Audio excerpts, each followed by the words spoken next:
ESPN1063.com. Time now for a PNC Pause. PNC Bank is committed to helping the customers and the communities they serve move forward financially. See how they can make a difference for you at PNC.com. What's the Anajar and Levine difference? If you're the victim of a car crash, you will always speak to a lawyer. You'll always get the highest standard of care from our dedicated legal team, and we'll always fight to get you the maximum compensation you deserve. That's the Anajar and Levine difference. Call our legal team right now for a free consultation. Call 1-800-747-FREE. That's 1-800-747-3733. Don't wait. Call 1-800-747-FREE. In office, West Palm Beach. You okay? Sorry, I can't sleep with this cough. Sounds like you need to vaporize that cold. Vaporize? Yeah, with NyQuil VapoCool. It's NyQuil plus a rush of Vicks vapors. Whoa. So you ready to get some sleep? Thank you, NyQuil VapoCool. NyQuil VapoCool, the vaporizing nighttime coughing, aching, fever, best sleep with a cold medicine. And to vaporize sore throat pain, try Vicks VapoCool drops. Use as directed. Keep out of reach of children. Experience football in paradise this fall at FAU Stadium. The Owls host the USF Bulls on Friday, November 1st under the primetime lights in beautiful Boca Raton. Tickets start as low as $20 to catch an AAC rivalry game on a Friday night. It's Florida Atlantic versus USF in a homecoming showdown you cannot miss. Friday, November 1st in Boca Raton. For tickets and more information, visit FAUsports.com. Florida Atlantic Athletics, winning in paradise. Every Friday is a Fried Day on ESPN 1063, served by Bud's Chicken and Seafood. Bud's uses better quality ingredients for better food and the best value. Visit any of Bud's Chicken and Seafood's 6 locations or go online now at budschicken.com. Now, it's time for a little R&R. Ball into the bucket, lays it up and in. Live in the Anajar and Levine Accident Attorney Studios, this is Russo and Rizzo on ESPN 1063. This team is going to be tough when they finally get it together. Sit back and relax. Let Russo and Rizzo take you home. Oh, mercy! Light him up, Colin!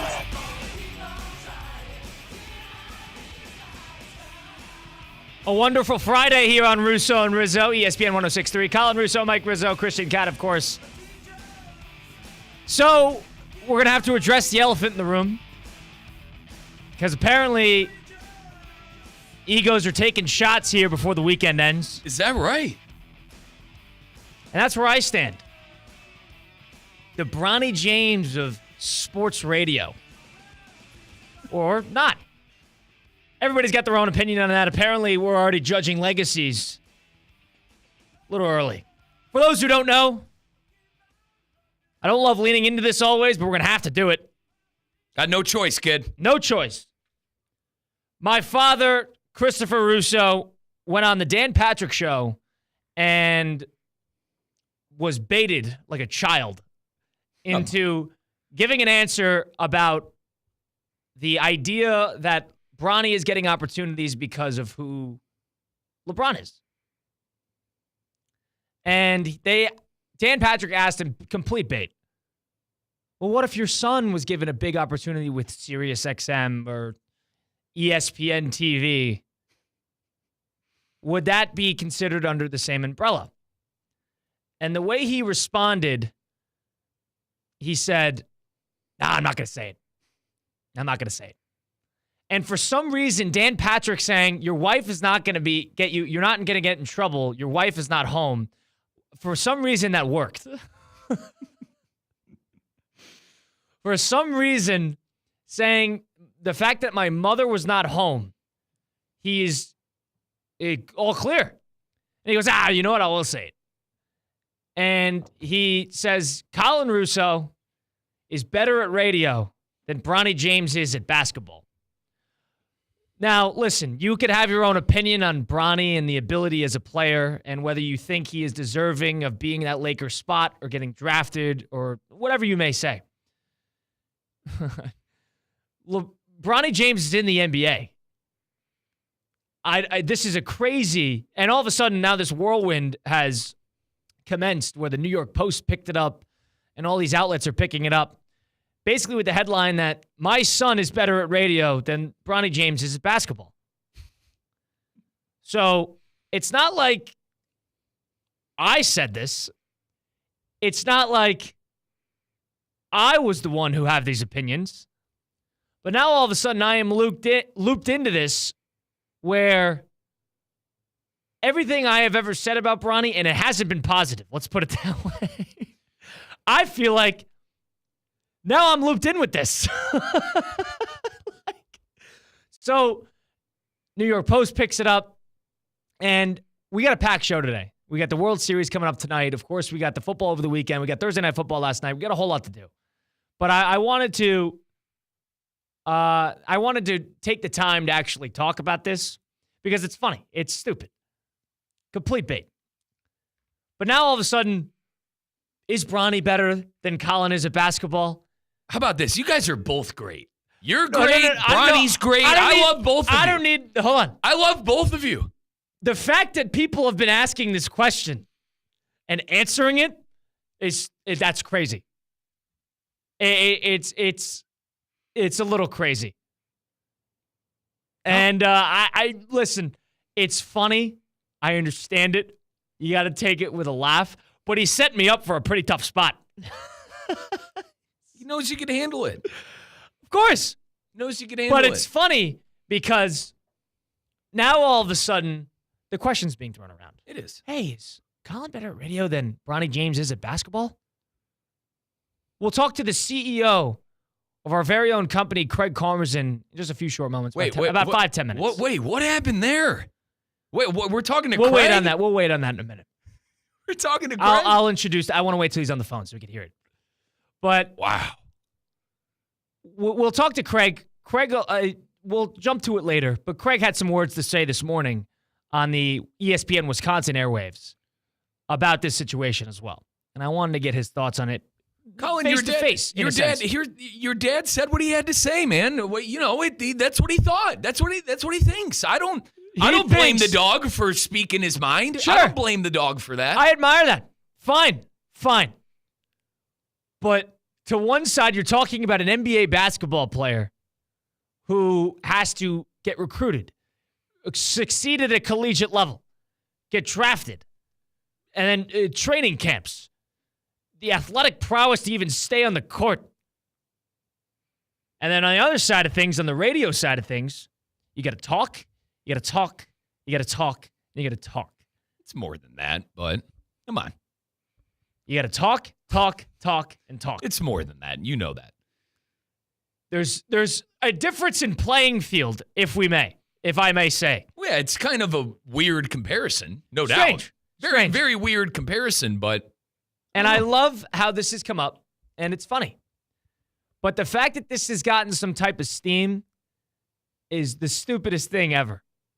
Because now I'm 22. Bronny's like 20.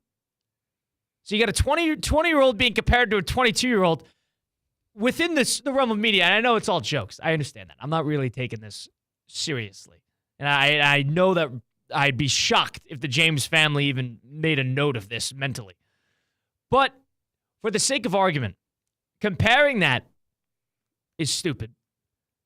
And running with it and asking the actual question is absolutely bizarre. I looked at that article, that New York Post article, and I saw myself and my dad in a picture at an event. And then you scroll right underneath it, and it's LeBron James and Bronny James. It's LeBron and Bronny below Chris Russo and Colin Russo hanging out at an event. That is stupid. Let's call it like we see it. That is a bizarre look. That was a bizarre feeling to see that. And I get it. Run with it. It's fun. So we got to touch on it a little bit. But the fact that that was a thing is crazy. And leading into the second topic, that's what happened in regard to the Post picking it up. And whether or not be true, I have no comment. I have no comment. I have no idea. How about this? How to quantify that? You both are great. I think you both are great. See, I've been critiqued. I critique Bronny I critiqued how that whole thing was handled. I think that thing was more for LeBron than it was for Bronny, but that's just my opinion on that. Now, all of a sudden, I'm grouped into this. Yeah. I think Bronny's going to surprise some people. And Colin, I think you're going to have a bright career. I think Bronny... Regardless of the fact... See, if I say I don't think Bronny's going to have a great career, what does that say about me? He's gonna surprise people. He's the easy target right now. It's all right. What does that say? So, we work for, of course, ESPN West Palm on 106.3 right here in downtown West Palm Beach. Great place. We just getting started. I just graduated, so this is fresh. We work for a company called Good Karma Brands. It is the umbrella above a bunch of ESPN affiliates all throughout the country. Milwaukee, Chicago, New York in some capacity, LA, West Palm Beach, Cleveland, all over the place. And all these big-time radio stations are operated under the umbrella of Good Karma Brands. It's not Disney. Disney is more the television side of things. Separate entities. Good Karma Brands, you'd be like, that's a fancy name. The founder and CEO, Craig Karmazin, if you could see the pun there with the Karmazin, who himself is the son of a very successful person within the same business, Mel Karmazin, who basically was a pioneer in broadcasting, in the business side of it. Craig started this great company in 1997, and over the course of 20-some-odd years, he has built something that has been quite successful. Now, you think the CEO of a company, and we're going to talk to Craig in just a few short moments. We're going to get him on the phone here. You'd think that normally in a company, the CEO, he doesn't care about the foot soldiers. I'm the foot soldier. I'm the little guy. Of course, the CEO doesn't care. The CEO just goes in, does what the CEO does, talks to the CEO level people, and goes. That's the case in a lot of companies in this great country. That's not the case at GKB. That's not the case at Good Karma Brands. Good Karma Brands is a company that prides itself in the over-delivering, the teamwork, knowing everybody, the family aspect to it. It's a great company culture. And it's an infectious company culture, one that prioritizes the personal relationships between coworkers, teammates, people in different markets, work together, operate under the same umbrella in different markets, but you're all looking to accomplish the same thing. Help each other. But more importantly, know each other. Know each other. So this circles back to the point of Craig Karmazin. Craig Karmazin, of course, operates out of the Milwaukee office, the home office. So he is a Wisconsin guy through and through. He was on a show on ESPN Milwaukee, Jen, Gabe, and Shuey, which you hear in the mornings there. And they asked him about this situation. Hey, did you see the New York Post article about the Bronny James, Chris Mad Dog Russo's son example? And the comparisons and the contrasts, and it's funny, and did you see it, and what's your take on it? And they asked him straight up, do you think, it was Gabe Neitzel who asked him. Gabe Neitzel says, Craig, so is Chris's son better at radio, and I'm using Chris's son purposely, is Chris's son better at radio than Bronny is at basketball? And to which Mr. Karmazin, and we're going to talk to him in a minute, and I really want to get his thoughts here. Now, Colin, you know the hosts, right? Do you know of the Milwaukee show? I've never met Shamura, but I know Gabe Neitzel. Okay, yes. Okay, Roger. So he sets that up, and Karmazin goes, well, he starts giving the spiel on either side. And the ultimate idea of what Karmazin would say is that, no, Colin is not as good as Bronny. And I don't know if that's backhanded or not, because it's two different arguments, and a lot of people think Bronny stinks. So, I mean, whatever that says, we'll get his thoughts there. But my problem is not necessarily that. My problem is not Craig Karmazin, the CEO of this company, saying that Bronny James, the NBA player, is a little bit more established and a little bit more successful in his comparative career, comparatively. Nothing to knock about the market or the station, of course, comparatively to where I'm at in my career. That's fine. You could say that, absolutely. 22 years old. Big deal. My problem with what was said was Craig, who established all of these standards in the company. Craig completely drew a blank on my first name. I can't wait to hear this. I haven't heard it yet. We're going to work on getting him. Yeah. Of course, our producer behind the glass, CCAT, will help us out. But he completely drew blank on who I was. It was all about Chris's son. And I tried to make an effort to separate myself from the entity. But our wonderful CEO, somebody I know, I think I know, has prided himself in setting a standard amongst everybody who's underneath the big umbrella. Camaraderie, teammates, being a reliable person, but more importantly, knowing everybody. And if you knew Craig, if you know his reputation, this is somebody who I forget name tags. You don't need them. Craig knows everybody. Allegedly. Or so I thought. Craig thinks he knows everybody. Steve Pollitt Sr. is the same way. But take a listen to the audio, and then we'll welcome in Craig Karmazin. Here's what Craig Karmazin had to say on Jen, Gabe, and Shuey of ESPN Milwaukee this morning when asked about if Christopher Russo's son is good or better at radio than Bronny James is at basketball. Take a listen. I think his son is at a similar place to Bronny, and I just don't think you can give – when you think about the amount of people who want to be basketball players in the world, I think Bronny is at a higher level than is Chris. A Mad Dog? No, not than Mad Dog, but his son, right? So I'm not going to give Chris that. That was Craig Karmazin, the CEO of this very company, our fearless leader.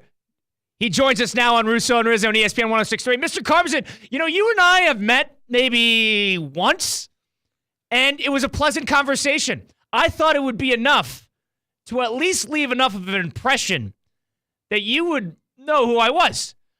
Apparently, I was wrong on this. Of course I know. Of course I know who you are. Why are you saying I don't know who you are? Should we play it again? Let's play it one more time. I said I'm not going to give Chris that. Well, what about the part You're where not claiming? Wait, you're not claiming. You're not claiming to be better than Bronny. It's Chris who is making the claim. So I'm not going to give Chris that. But hold on. Did you understand the part with how you kind of led into that answer? Let's be honest, Craig. I'm going to ask you straight up. Did you completely forget what my first name was? No, but people in Milwaukee don't know who you are. Like I'm giving context to the audience. If you play the whole clip, you hear me say Colin at the end of the sentence. Josh DiMaggio knows who I am, and he's the producer. Colin. Hold on a second. Josh DiMaggio is the producer of that very program, and he knows who I am. Craig, I'm under the impression here that you're trying to save face when you knew you slipped up. You knew that you... No. If I had slipped up, I'm happy to say I slipped up, but I'm saying play me the clip where I slipped up. Lovely. Play it. It's going to be that, but I think it's close. Because I think they're at a similar place right now. But, an NBA player. Bronny was going to be a high-level scholarship player. Hold on. Craig, you could hear it. You were drawing you were confused. Shamura and Gabe, they were right there. They're talking about Mad Dog? No, I'm talking about his son. You could have said Colin. It's very clear you were drawing blanks there. I'm surprised. No one knows who Colin is. Maybe in Madison, but this is a Milwaukee show. You have no brand in Milwaukee. That's fair. That's no problem there. But you don't think context clues, people would be able to put together the puzzle that when Gabe Neitzel asks you, what do you think about Chris's son being better at radio than Bronny is at basketball, and you could come in and say Colin Russo. Guess what? We're talking about Chris Russo versus Colin Russo. Yeah, context clues. The puzzle's not that hard to put together. Said that. Absolutely could have said that. Absolutely could have said that. So you're denying the fact, completely upright, that you drew blank on what my name was. I can't say one way or the other, but again, if you listen to the full clip, I call you Colin in that same sentence. So will you also deny the fact that Josh DiMaggio or somebody aided you in some capacity on letting you know what my name was? Are you denying that as well? No. I don't think so. I mean, if they did, I didn't hear it, but I definitely called you Colin at the end of the sentence, and I don't believe anyone aided me in that. If they did, then did Josh say he aided? I'm not saying anything. Listen, we're not under court. This is not a deposition, my friend. I mean, because Josh and I had some issues this morning, so this could be boiling over from that. So this is also. I heard the part about the Bronny James and LeBron discussion about the ethicality of it, but I'm more curious about what you said and the fact that you drew blank on my name. You haven't convinced me that you had it down. That's I'm going to label that out there, number one. I don't even know your name now. Yeah, I'm not even sure of your name now. So we're joined by Dan Karmazin, the CEO of this great company of Good Karma Brands. And Mr. Karmazin, here's what I'll say. You said that you drew blank on the name, and then to some people's, I guess, perception of what you said, I think that how you answered that question towards the latter half can be taken as backhanded. Would you agree with this or not? Because of Bronny James's stature, reputation, and ultimately his NBA career thus far, would you understand that it might be a little backhanded to say that I am worse off in my position of time at the moment comparatively to Bronny? Would you agree with that? No, I don't think it's backhanded. I think it's my opinion. I think Bronny is ahead of you. And I said the same thing about myself. I think Bronny was ahead of myself, right? I had a father who, when I came in at the age of 22, was a legendary CEO. And not only was I worse than him at 22, but I'm worse than him at 49 years old. Like when I compare how much I've progressed in 27 years compared to my dad, who, I would not have gotten the opportunity I got at the age of 22 if it weren't for my dad.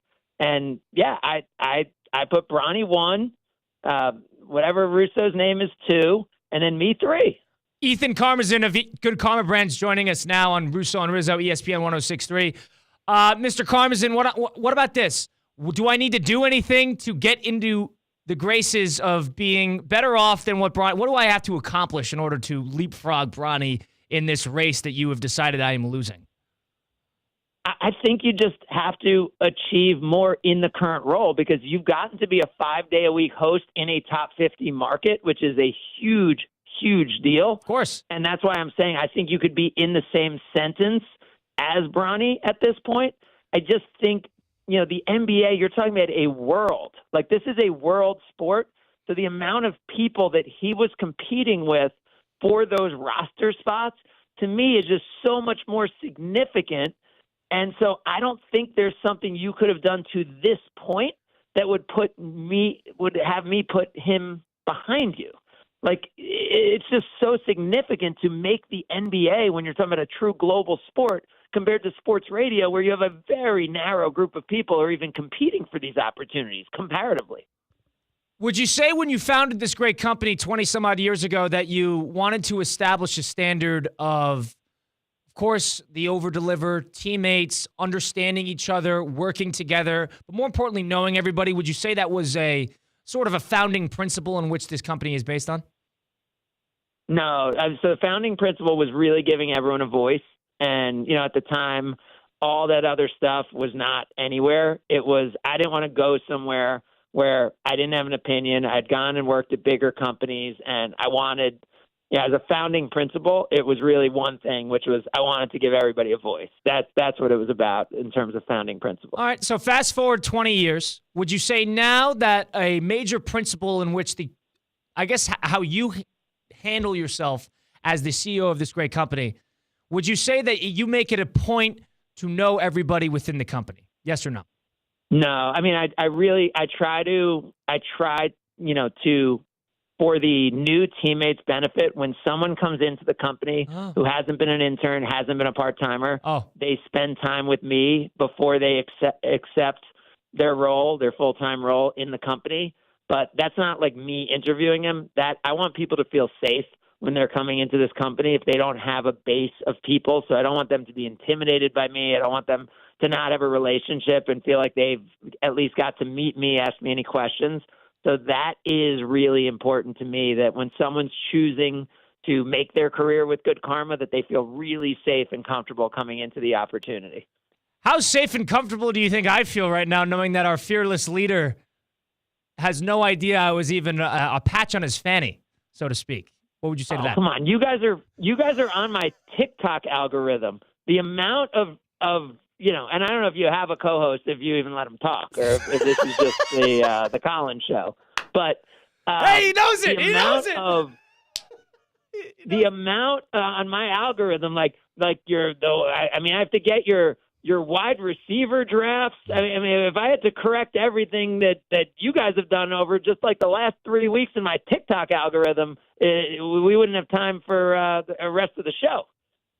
So are you saying that your, I guess, conclusion between how I handle myself on radio, we could call it an air check in some ways, huh? Here's where Collins stands comparatively to where Bronny would stand in his respective career. Is that basically what you're saying? That's your version of an air check?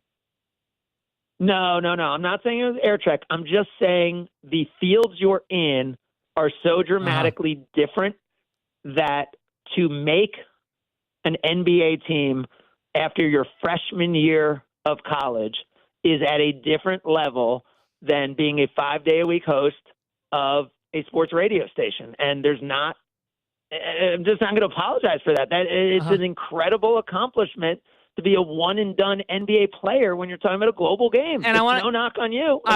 You could take it as a knock, but it's no knock on you. David Karmazin joining now of Good Karma Brands. Mr. Karmazin, one thing before I invite Mike in, would you say, finally, last and for all, you forgot my name, didn't you? Did I forget your name? Absolutely. Will I remember it moving forward? Absolutely not. Mike Rizzo, thank you for the vow of silence there. What is your reactions to this based on how that interaction just went? My reaction is, sometimes people make mistakes. It's all right. It's not the biggest deal ever, and I think Bronny is great at what he does, and I think you're great at what you do. So I know this is big news because the dog is the dog, and there's a lot of things going on.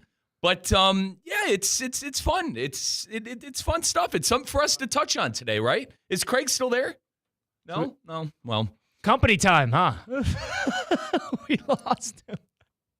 I appreciate Craig Karmazin, our great CEO and founder of this very company that we work for, joining us now. Good job there by Craig. He was saving face. Let's call it like we see it. Completely forgot the name. It's okay. It's, the ego takes a shot. There's nothing wrong with that. The ego takes a shot. All right. I thought that we made a little bit more of an impact, Mike and I, in the few weeks that we have been able to, kickstart this show. I thought that we made a little bit of an impact. This tells me that, hey, we're fine. We're doing great. We're the foot soldiers. From what I've been hearing, we're front row. What I've been hearing from our bosses and from people in the company, we're doing it. We're exactly where we need to be. We're doing a great job, man. We're doing a great job. And I would have loved that vote of confidence from the CEO. You have it. But the CEO has better things to do. No. I wanted to say hi. I haven't talked to Craig in a while. I just wanted to say hi to him. He didn't know.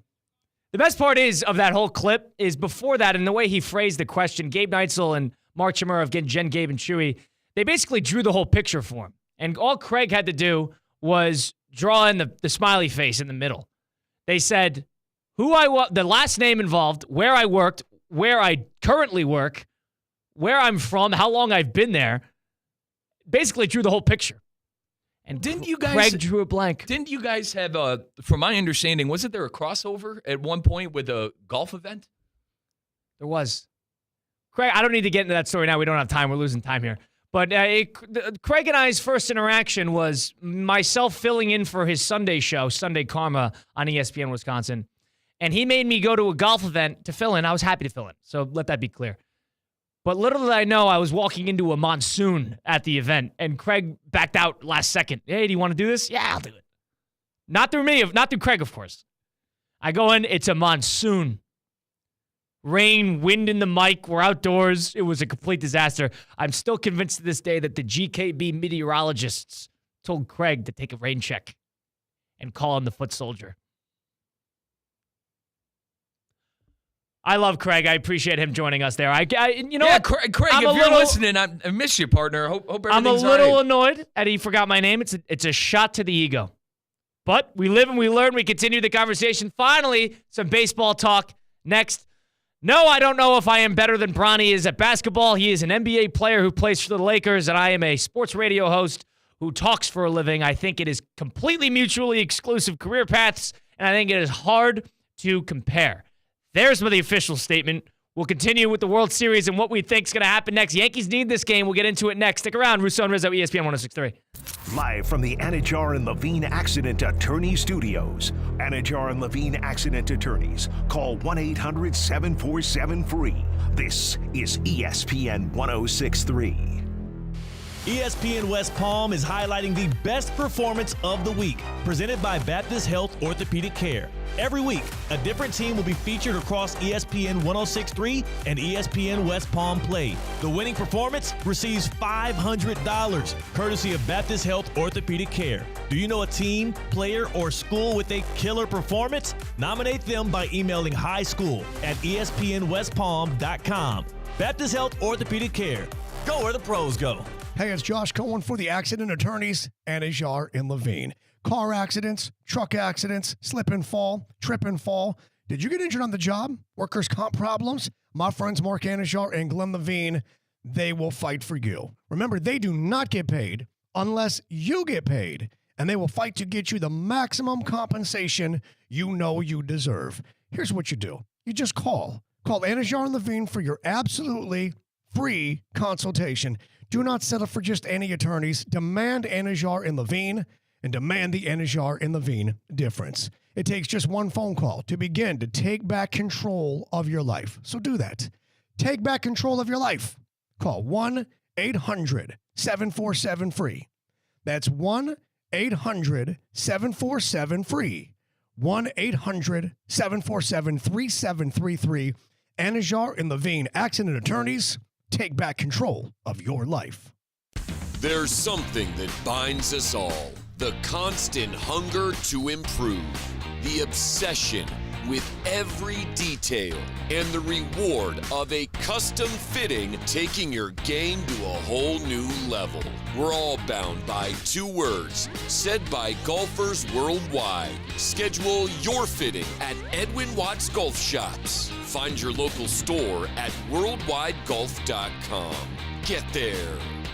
When you're hiring for your business, ZipRecruiter's powerful matching technology makes finding qualified candidates for your job easy. This made us wonder, what if the rest of the world was as easy as ZipRecruiter? Math problems wouldn't be so problematic. K equals 42. Escape rooms? Elementary. And summiting Everest would be a walk in the park. In the meantime, if you want to make your hiring easier, use ZipRecruiter. And right now you can try it for free at ZipRecruiter.com/free. In fact, 4 out of 5 employers who post on ZipRecruiter get a quality candidate within the first day. Simple. So, see what the world is like when ZipRecruiter does the hard work of hiring for you. Just go to ZipRecruiter.com/free to try ZipRecruiter for free. Once again, that's ZipRecruiter.com/free. ZipRecruiter.com/free. Join us for the Coors Light College Football Game of the Week as we feature Florida State taking on Miami. The ESPN West Palm Street team will be at Mulligan's Beach House in Jensen Beach Saturday, October 26th from 7 to 9. Enjoy $2.50 drafts and $15 buckets of ice-cold Coors Light. Show us your tailgate toss skills for a chance to win prizes, courtesy of Palm Beach Autographs. Must be 21 or older to participate. Molson Coors reminds you to please drink responsibly.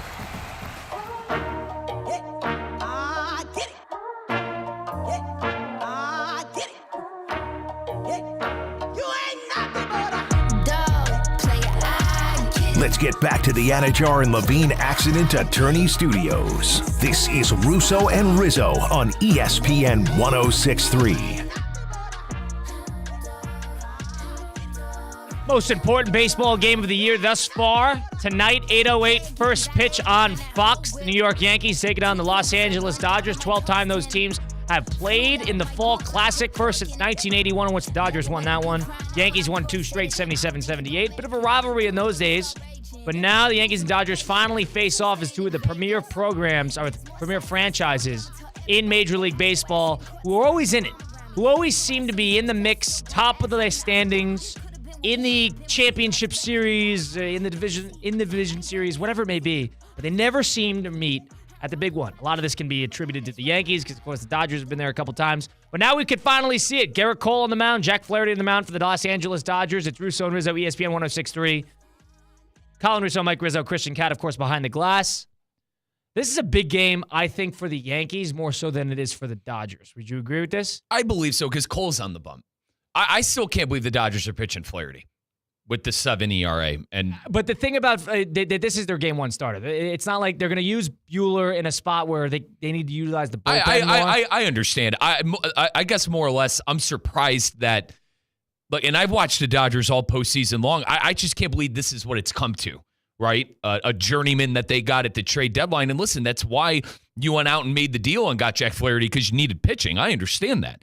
I just, with all the star power in this World Series, with both teams having basically blank checks, golly, Jack Flaherty, game one starter. They've had the injury issues, but one thing I'll say about Flaherty is he was unstoppable in that game against the Mets. What was that? Game 1, I think. He was unstoppable. He was unhittable, and of course against in the Mets, what was that, game 4?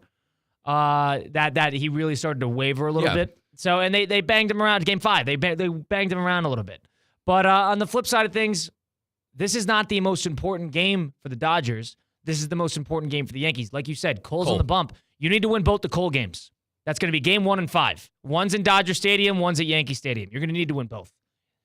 The Dodgers are favored probably in every other facet other than the Garrett Cole side of things, right? Right. And they have better top to bottom 1 through 9 hitting. They have a better bullpen. They have more depth on top of that. Because of that, you need to capitalize with your rotation advantages. And so you got to win 1 and 5. Yeah, I worry about Flaherty against the Yankee lineup. I understand the Mets had Pete Alonso and Francisco Lindor and guys who have pop and can hit it out at any moment. But from what I've seen from Stanton, and I can't stand him as a regular season player. And Colin, the guy is hitting nuclear missiles out of the park. I just don't know if Flaherty has the moxie to do it against this lineup. And I think the Yankees have shown this postseason that the moment isn't too big. I understand the Guardians and the Dodgers are different teams. I understand there's probably more pressure to do this in the World Series and against the Dodgers. But I think the Yankees are over that point. I think the Yankees are over the, oh my God, we got to perform. Oh my God, we're the Yankees. Like, I think they're over that. So I think the lineup, I think they're going to be able to hit. I think they win this game. I do. I think they win this game. I think it's probably something along the lines of 5-2, 5-3. I can't give a score prediction. I'm going to give a score prediction because I trust Cole more than I do as Flaherty. Now, when it gets, I think the Yankees won tonight too. But yes, Kyle, when it gets to the bullpen, maybe all hell breaks loose. Maybe the Yankee bullpen isn't as good against Shohei Ohtani, Mookie Betts, and what we think is going to be Freddie Freeman after the rest, right? So maybe I'm short-ending the Dodgers a little bit with that lineup. But I think it's something along the lines of 5-3 because I think Cole is going to be able to hold the lineup at bay for at least 5 innings. We've seen Cole go 5. Now, after 5, all hell might break loose. Well, the problem is, how have the Dodgers won in the postseason thus far throughout the postseason? They strike first. They blitz They people. strike first and fast. If they strike first and fast and you give Dave Roberts an opportunity to use one of the plethora of arms he has in that bullpen to situationally pitch and to maneuver his way towards the end of the game, which he's been very good at doing thus far, then the Yankees are in a whole lot of trouble. Now, Colin, let me ask you this. Where are you at with the home field? You say it's a must-win for Cole, but it's game 1. Cole's usually been pretty good on the road in the postseason in his career, and in terms of somebody that's going to be, you need to be calm in that situation. You got to see how he reacts when inevitably they're going to get a couple base runners. And the Dodgers are hitting like 380 or like 370 with runners in scoring position. The Yankees are hitting 180. So the Dodgers have shown much more of an ability to convert with runners in scoring position comparatively to how the Yankees do. And because of that, I think this is going to be a very tricky spot to see how Cole manages himself in an away environment with a lot of fast base runners on that mound, and that back half of the lineup is really hot. And Muncy, Edman, guys who could get people in and drive in a run. So off of that, you're going to assume that 3 of the top 5 hitters in the league are going to get on base at some point in Freeman, Betts, and Ohtani. You got to assume that. You'd be stupid to think that they'd be shut down. But it's a matter of how you respond to that and how you face that 5 through 9. Because that 5 through 9 is what killed the Mets. That 5 through 9 is, in a lot of ways, what hurt the Padres. You got to take down the 5 through 9. And I wonder who Booney goes to first in the bullpen. I know he's had a couple of arms that have looked really good. Leiter Jr. I don't think he's going to go to Jake Cousins off the rip. Tim Hill, Canley. I wonder who they're the first arm. Yeah, they're all rested. It's all situational. That's nonetheless why I wonder what buttons he's going to push, because let's call for what it is. The one game the Yankees lost to the Guardians, a lot of Yankee fans were very upset that they went to Clay Holmes in that position in Cleveland. Well, that was also they went to Holmes the 2 prior games. So it's a matter of usage and who you use in how many spots. This is going to be, I think, a 7-game series. And the fact that it's going to be a 7-game series, every game you use an arm or use or show the opposing offense this pitcher, the harder it's going to get to continue to deploy him. Would you agree with me that the Yankees top to bottom have more? In the bullpen? Just in general as a team.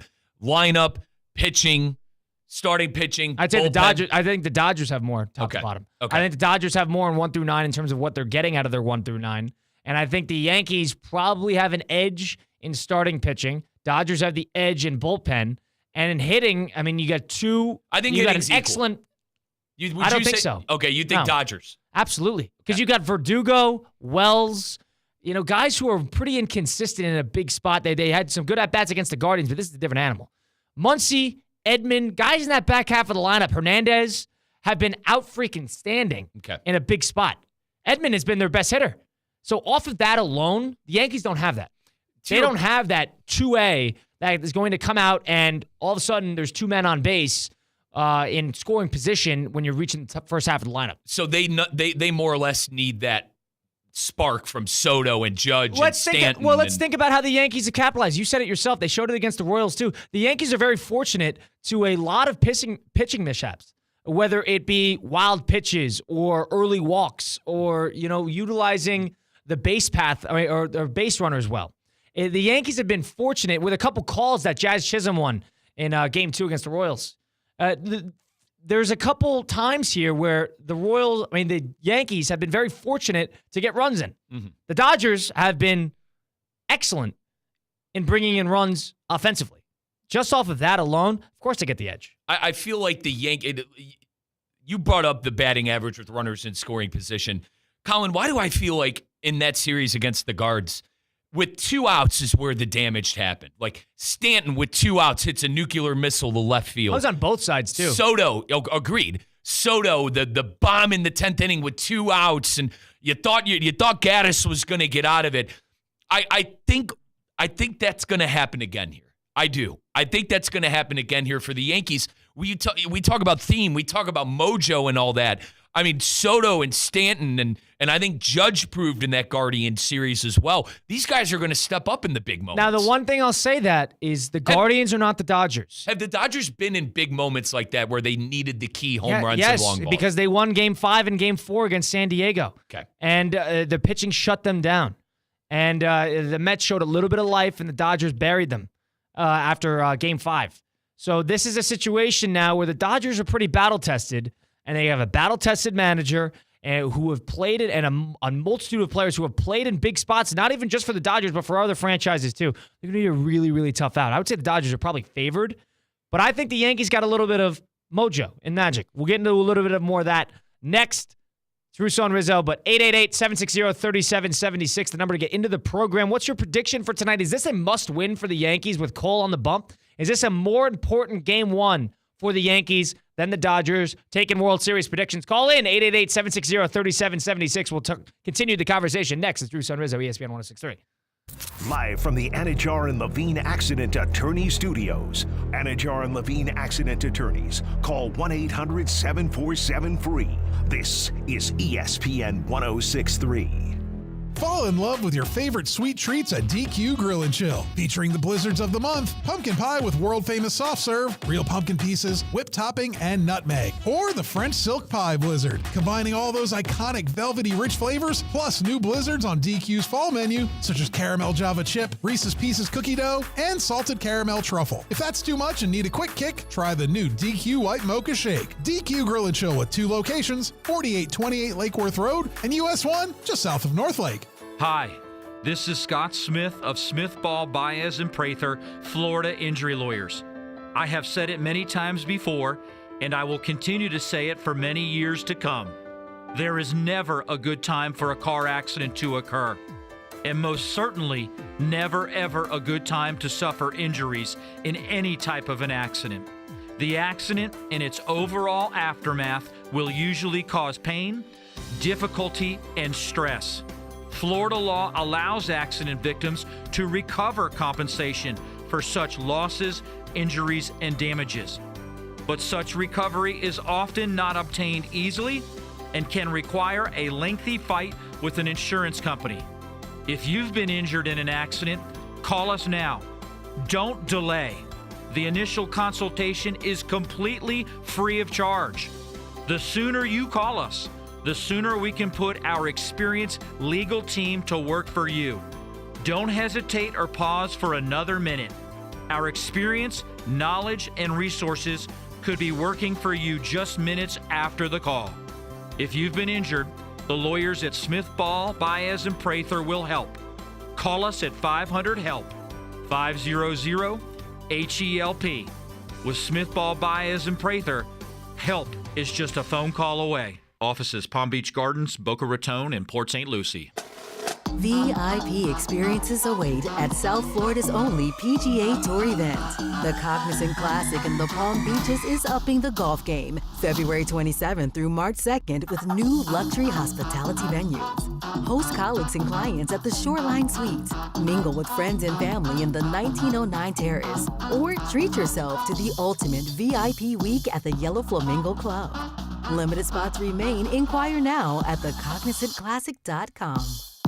It's time to save thousands during the model year-end sales event at Greenway Kia of West Palm Beach. The new 2025 Kias are on the ground, which means the 2024s need to go. A new 2024 Kia Forte LXS for only $149 per month. Make no payments until next year. Plus, we want your trade. You can get up to $6,000 over Kelley Blue Book fair market value for any trade. And if you have a job bringing home $350 per week, we want to improve your credit so you can drive home your new Kia today. Only at Greenway Kia of West Palm Beach. Call 800-NEW-KIAs or visit online at greenwaykiawestpalmbeach.com.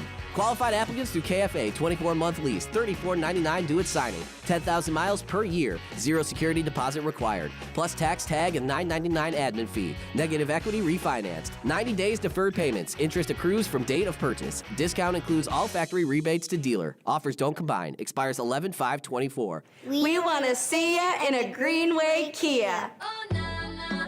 What's my name? Oh, nah, nah. What's my name? Let's get back to the Anajar and Levine Accident Attorney Studios. This is Russo and Rizzo on ESPN 1063. Apparently, I'm the Bronny James of sports radio. Whether that's a good thing or a bad thing, I think it depends on who you ask. Whether I am better at what I do than what he does, or if he is better at what he does than I am, or if it's just completely incomparable because it's two entirely different career paths, one based on athleticism and the other based on your ability to speak into a microphone. I think it's a little different, but that is apparently what people care about. So, whole lot of fun. We spoke to Craig Karmazin, the CEO of this very company, Good Karma Brands, a little earlier in the show. If you missed it, go catch Russo and Rizzo on Apple, Spotify, wherever you get your podcasts, or, of course, on YouTube, Facebook, and Twitter for the live streams. If you want to see our pretty faces, Colin Russo, Mike Rizzo, Christian Cat, of course, behind the glass. Phone number to get into the program, 888-760-3776. That's 888-760-3776. Yankees-Dodgers game 1 tonight on Fox, 8:08 first pitch at Dodger Stadium. With Flaherty and Cole on the mound, I think the Yankees are going to have to strike first and strike fast if they want to get out of today with a win, but I also think it's more important for them to win game one comparatively to the Dodgers winning game one because of Cole on the mound. I think the Dodgers are more favored in the games where you're going to have to situationally pitch. But we want to get your thoughts. Let us know. 888-760-3776. Who's going to win how many games? And is this game that much more important for the Yankees comparatively to the Dodgers? And here's another angle, too. This is one of those World Series where both sides, it's not like one of them's a fluke run. Now, you think about it from the Phillies a couple years ago, from the D-backs last year. The Astros and the Dodgers was a little different. The Astros were looking for their first. And you could go down the list. Usually there's a team that is in the World Series that not necessarily shouldn't be there, but it's more of a surprise that they are there, and it's a welcome sight to if they win or lose.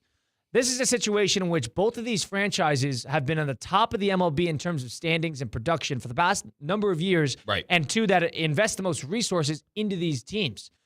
This is not a situation in which if the Diamondbacks lost last year, you made a great run. Mm-hmm. There's a silver lining to the ending. Both of these teams, if either of them lose, that looks poorly on the other team. I think the best way I could put it with the Yankees and the Dodgers, now I know the Dodgers made it in COVID and won, and they've been there against the Astros. The best way I could put it is it's about damn time, right? It's about damn time you go on a run and make the World Series. Now, as I say that about the Dodgers, but they've been here. They won in 2020. Both teams are saying now Astros. finish it. They're saying now finish it. Right, Yeah. right. And if the Yankees lose, it's doomsday. It's DEFCON 10. If the Dodgers lose, it's doomsday, DEFCON 10. I could argue, I say this, but is Booney going to get fired if the Yankees lose? Is Dave Roberts going to get fired if the Dodgers lose? I think it's more likely that one of these guys gets fired if they don't win the World Series than not. You think the losing manager is going to lose his job? I think there could be a chance of that. I think there could be a chance. I don't think so. I think they both are completely safe. The one thing I'll say, though, is it's a poor look. I don't think that management is going to make a decision finally when both of them get over the hump in a lot of ways. And the Dodgers finally got over the hump. That is San Diego. And they showed up with a lot of pitching injuries and were able to put together a really strong postseason run against the Mets and now against the Yankees. Unless this is a series in which one of them rolls over and completely dies with some mismanaged situations, then I would say that maybe there's a conversation. I just don't think that the losing manager is on death row. I think that's crazy. I think that either of these guys getting over the hump, especially Boone, getting over the hump protects him. If he survived last year and the year before, I think he's completely fine. I think they're going to want to point the finger at something, and usually it's the manager. So that's why, more or less, I think that there could be a possibility for that.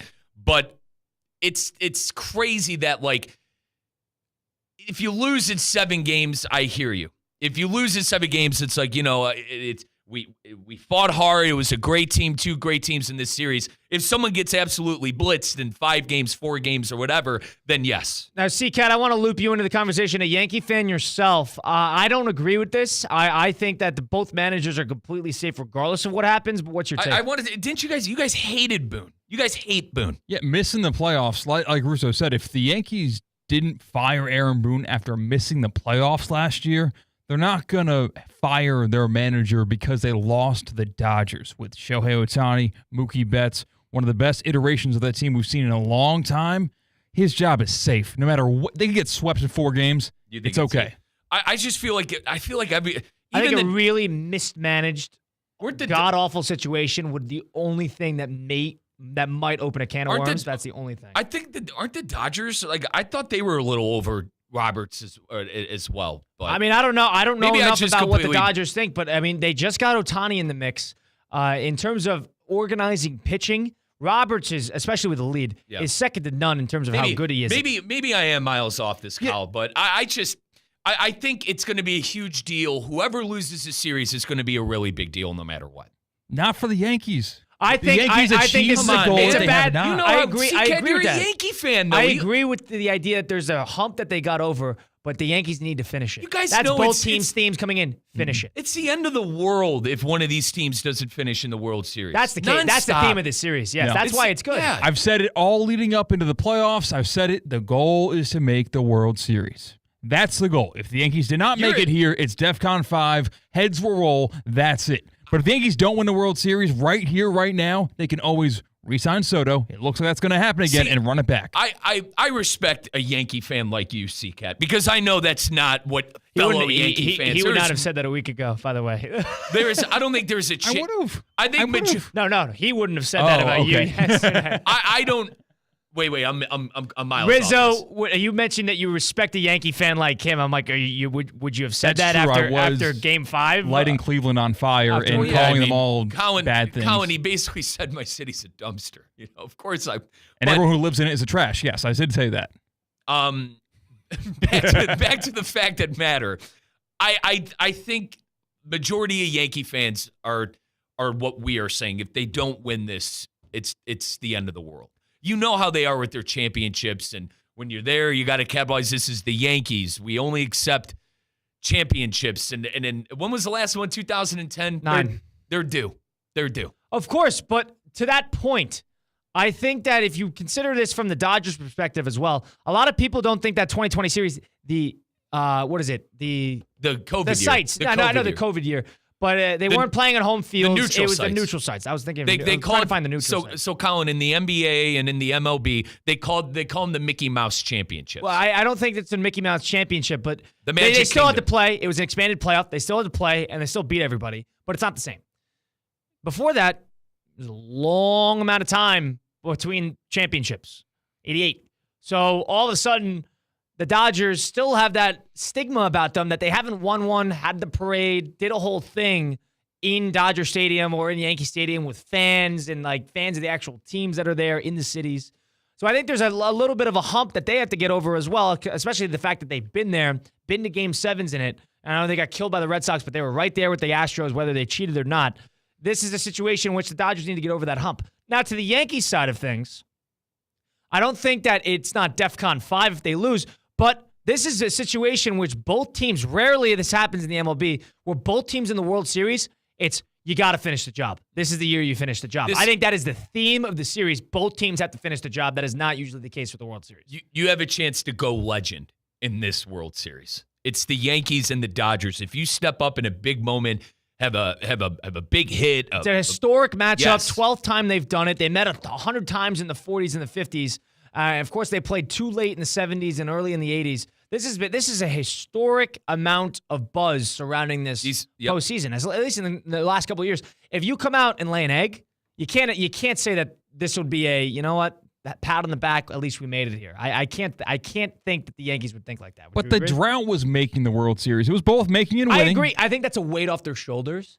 But I think once you get in the moment now, you got to finish it. I think that I'm taking introspective look at this as a sports fan. I'm a Yankees fan, I'm a Ravens fan, and I'm a very fair weather hockey Capitals fan.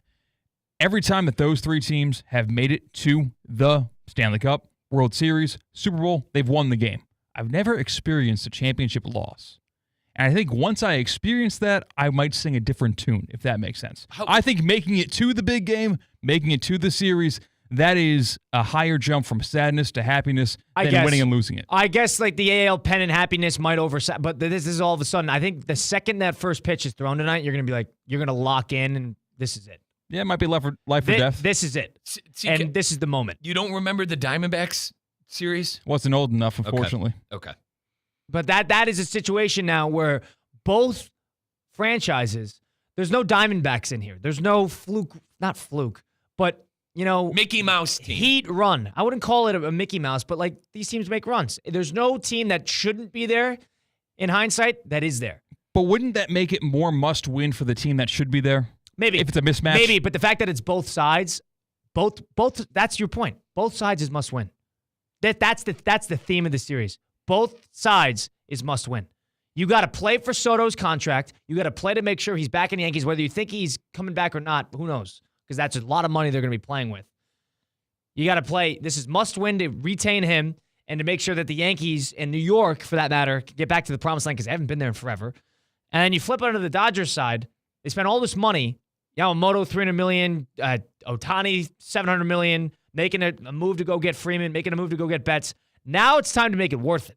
So there's a side that, let's make this worth it, and we need to do this. Finally. Yeah, and I reiterate what I said. DEFCON 10 for whoever doesn't win this. And that's why, more or less, I went to the manager card, Colin, because I do think it's a huge deal for whoever loses this. The managers are going to be completely fine. I wholeheartedly think that. I'd be shocked. Unless it was a terribly Kevin Cash of the Rays mismanaged situation from a couple years ago. Yeah. If it was one of those, then that's different.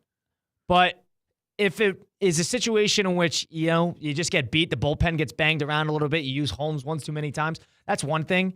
But if you in a Game 5, 2-2 series pull Cole after 3 innings because you panicked and the bullpen comes in and gets banged around, then maybe a conversation might ensue. And not to take a lot of air out of the balloon, but in this macro baseball conversation, how much do these managers really have to do with some of the decisions that are made in-game? It's computers. The bullpen. The bullpen, pinch hitting. It's bullpen. Bullpen is a big one. I think pinch hitting, knowing when to put a lefty they answer or to a the righty. Media, they determine who's starting. They're looking at numbers. They're looking at matchups, True. and that's it. I think it depends on the manager.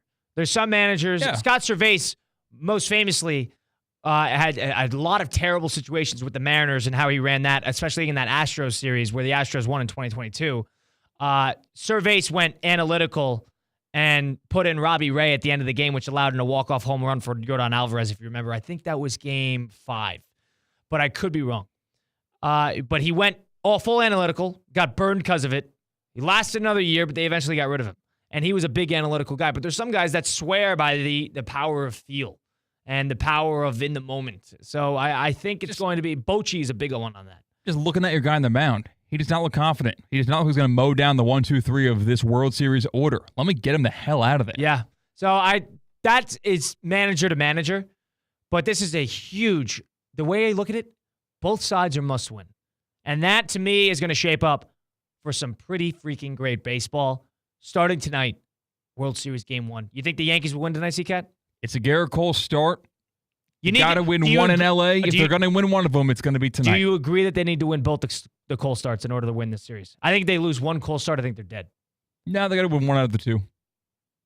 I think they're going to have trouble if they go down 0-1. That lineup is so resilient, I never can put them out of a game. Maybe. That's why They haven't been challenged like this, but I understand your point. I always say a series does in all sports. Kind of, I know NFL is one game.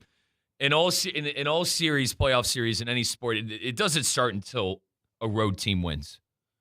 So even if the Yankees lose tonight, they could and Game 2, they could easily go back to that dreadful stadium and have that thing be 2-2. What's the schedule, by the way? Is it 2-3-2? 2-3-2. Yeah. So off day on NFL Sunday, which is nice. Right. Yeah, some people are wanting to change that. It's very strange how people want to deal with the travel. The travel schedule is perfect, 2-3-2. It's perfect.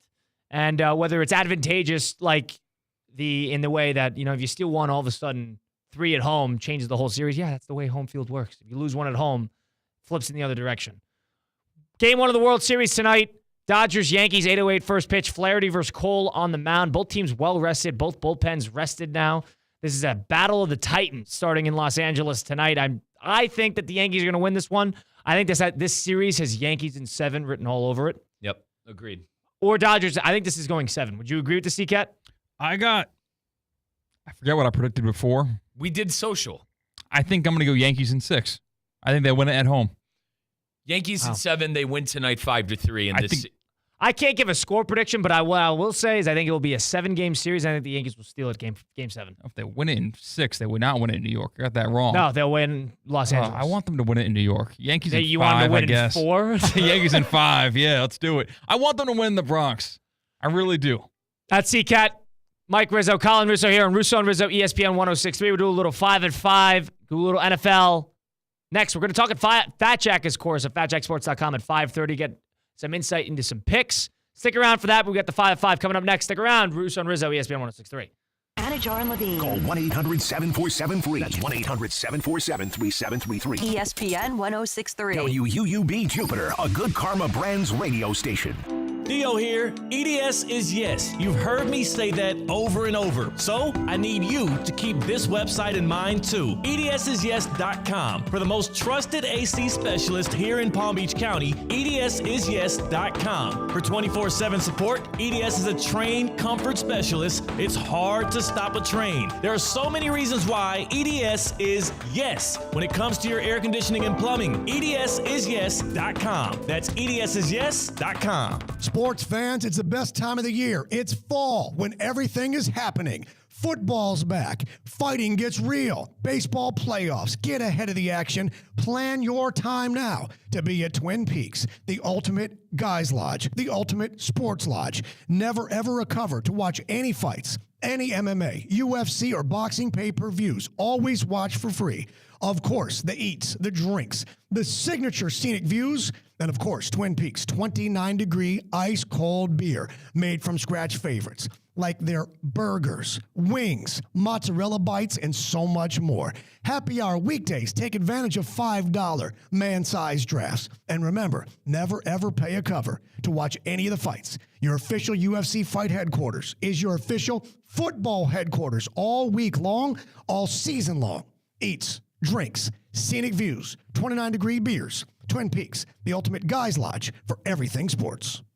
Improve your golf game fast at the all-new Kaiser University Golf Coaching Center. The Kaiser University Golf Coaching Center has the facilities, tools, and coaching you need. Enjoy the best facilities in the area with an expansive chipping and putting area, practice bunkers, a huge putting green, plus a 2,000 square foot indoor training area with 3 hitting bays, cutting-edge analysis technology, and more. The Kaiser University Golf Coaching Center in the heart of Palm Beach County off I-95 and the Turnpike. Find out more at KaiserGolfCenter.com. Mark your calendars and gear up for game day. This Sunday, October 27th, join Bud Light and the ESPN West Palm Street team at Recovery Sports Bar in Port St. Lucie. Catch the action as the Cardinals face off against the Miami Dolphins from 2 to 4 p.m. Showcase your football skills for a chance to qualify for Dolphins tickets.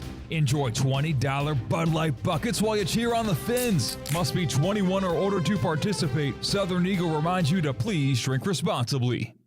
ESPN West Palm is highlighting the best performance of the week, presented by Baptist Health Orthopedic Care. Every week, a different team will be featured across ESPN 106.3 and ESPN West Palm Play. The winning performance receives $500, courtesy of Baptist Health Orthopedic Care. Do you know a team, player, or school with a killer performance? Nominate them by emailing highschool@espnwestpalm.com.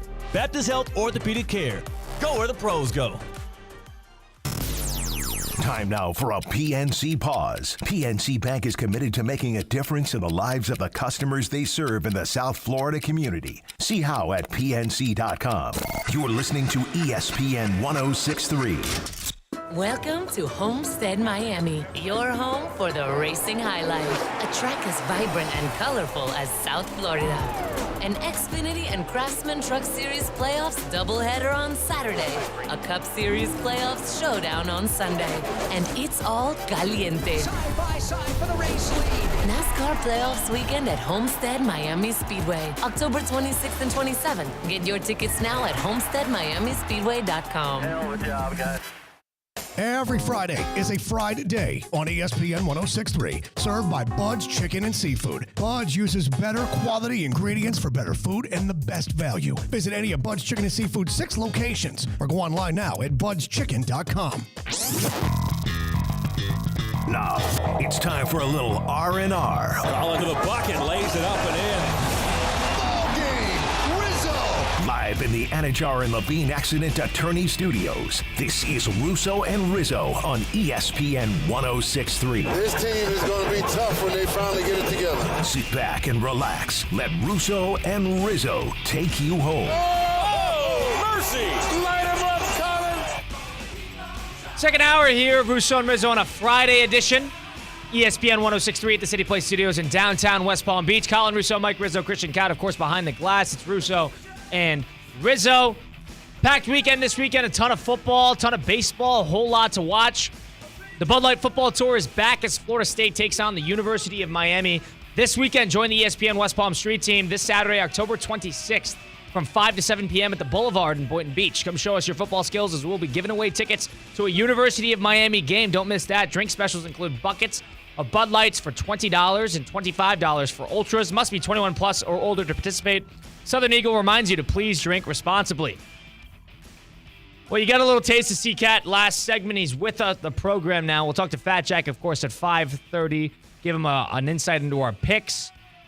But let's have some fun. Let's jump around a little bit. Let's get to the 5 at 5. Yeah, Number 1. Couldn't keep my trap shut in the first hour. It's my bad. You're chatty today. What can I say? No high school football tonight. Got some takes I need the full 4 hours to get out of. Number 1. The Rams beating the Vikings on Thursday Night Football. It was a fun one last night. Are the Rams more legit than we think, or are the Vikings frauds? I think that it's not that the Vikings are frauds. That's a tough game. And the Rams were healthy. To Colin's point, when we talked about quarterbacks and Stafford and... How do you feel about Stafford now? Yeah, it's, What? I just 3 days ago you were ready to put everything euthanize him. I didn't even mean for that conversation to turn into what it turned into. I just nonetheless wanted to mention, the Rams should probably be thinking more towards the future instead of Stafford. But brother, he looked good, and he looked great with everyone healthy. That's what McVay can do with a healthy roster. And I more or less just wanted to point out that Stafford's 36 and he's not getting any younger. But I'm not surprised that the Rams won that game. Remember what I told all the Minnesota fans in the beginning of the year? I said I need to see them do it for the whole year. Now, they still have a great record. They're still in the fight for the NFC North. It's not like their season's over or anything.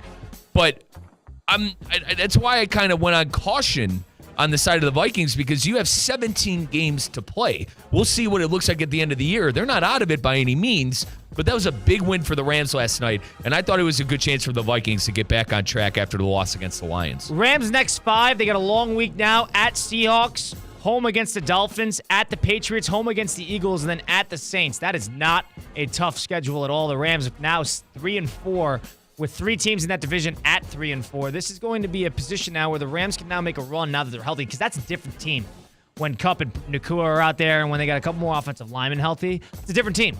And Stafford, I still think a clear-cut top 10 quarterback in this league, and somebody I would take over a handsome amount of quarterbacks on good teams because of how much he could elevate a team that is prepared with talent around him. And Stafford is great, and he showed it yesterday. I know he had a bad pick, but in a big spot, I'd take Stafford over a whole lot of quarterbacks. Stafford or Hurts? Stafford on the Eagles, 100% Stafford. Not even a question. Stafford or Love? 2 years ago, Hurts. I don't know what this Jalen Hurts is right now. Stafford over Love, too. Yeah, Wow. you said Stafford's not getting any younger. I mean, he looked like he found the fountain of youth last night. I would with his take targets Stafford. back. I would take Stafford right now for a year over anybody. Like a lot of quarterbacks. He made the Vikings pay on the blitz. The Vikings, they in Flores, they like the blitz. And a veteran quarterback like that, I'm not shocked that Stafford picked them apart. To the question of whether the Rams are a little bit more of for real or the Vikings are a little bit more fraudulent, I think the Vikings are just fine. They've beaten good teams already, but they're starting to get figured out a little bit. And they've relied on the early start. Remember, they had that early start against 10-0 against San Francisco, 21-0 against the Houston Texans, 28-0 against the Patriots, 7-0 last night, 10-0 last week against the Lions. They're a fast start team. And once they're fast and they get a little bit of a lead, then the defense starts firing. But the Rams started to respond quickly, and all of a sudden, they got figured out a little bit. Yeah, now I wonder what's going to happen with, remember the rumors of Cooper Kupp and him leaving? No chance. No chance. The Rams are back in it. That over is back alive, too, which I like. 9 flat. I could totally push on that. But Stafford, elite quarterback, and that game gets soured because of that face mask penalty at the end of the game. It really does. And that was a clear-cut. It's no saying that Darnold's going to go down the field 80 yards and score a touchdown and get a 2-point conversion. But the fact that that's how the game ended, that was a rough look. How is face mask not a reviewable penalty? And I understand if it's not, it can't be reviewable because it's pass interference because it's subjective in a lot of sense. Same with holding. Subjective based on the ref. But face mask is objective. Yes or no? Should be a reviewable penalty. Hey, to take it a step further, that was a scoring play. Yes. That was a safety. Yes. Points were scored in that play. And it was the end of the game. There should be a rule in place for an objective call like that. And you know, the funny part is, if they called the flag, they could pick it up and then hear from the replay. But they can't do it the other way. Well, remember when they said they were going to look at pass interference and holding penalties, and they made a mockery of it? Of course, and those are subjective calls. That's based on the people are like, that's pass interference. That's not. This is face masks are objective. That should be a call, and it cost them a chance to tie the game, which I didn't like. I think the NFL would think it would open the floodgates for everything maybe being reviewable. Maybe, but they did it with pass interference based on that one call. Let's see if this maybe changes anything. Probably not, because it's the regular season game. But I think that sours what was a very, very entertaining game. Let's get to number 2. Number 2. Well, two teams who haven't won in a normal year for the past decade, Yankees, Dodgers. Which team needs this World Series more? So, yeah, we got into it. I think this is an interesting point now.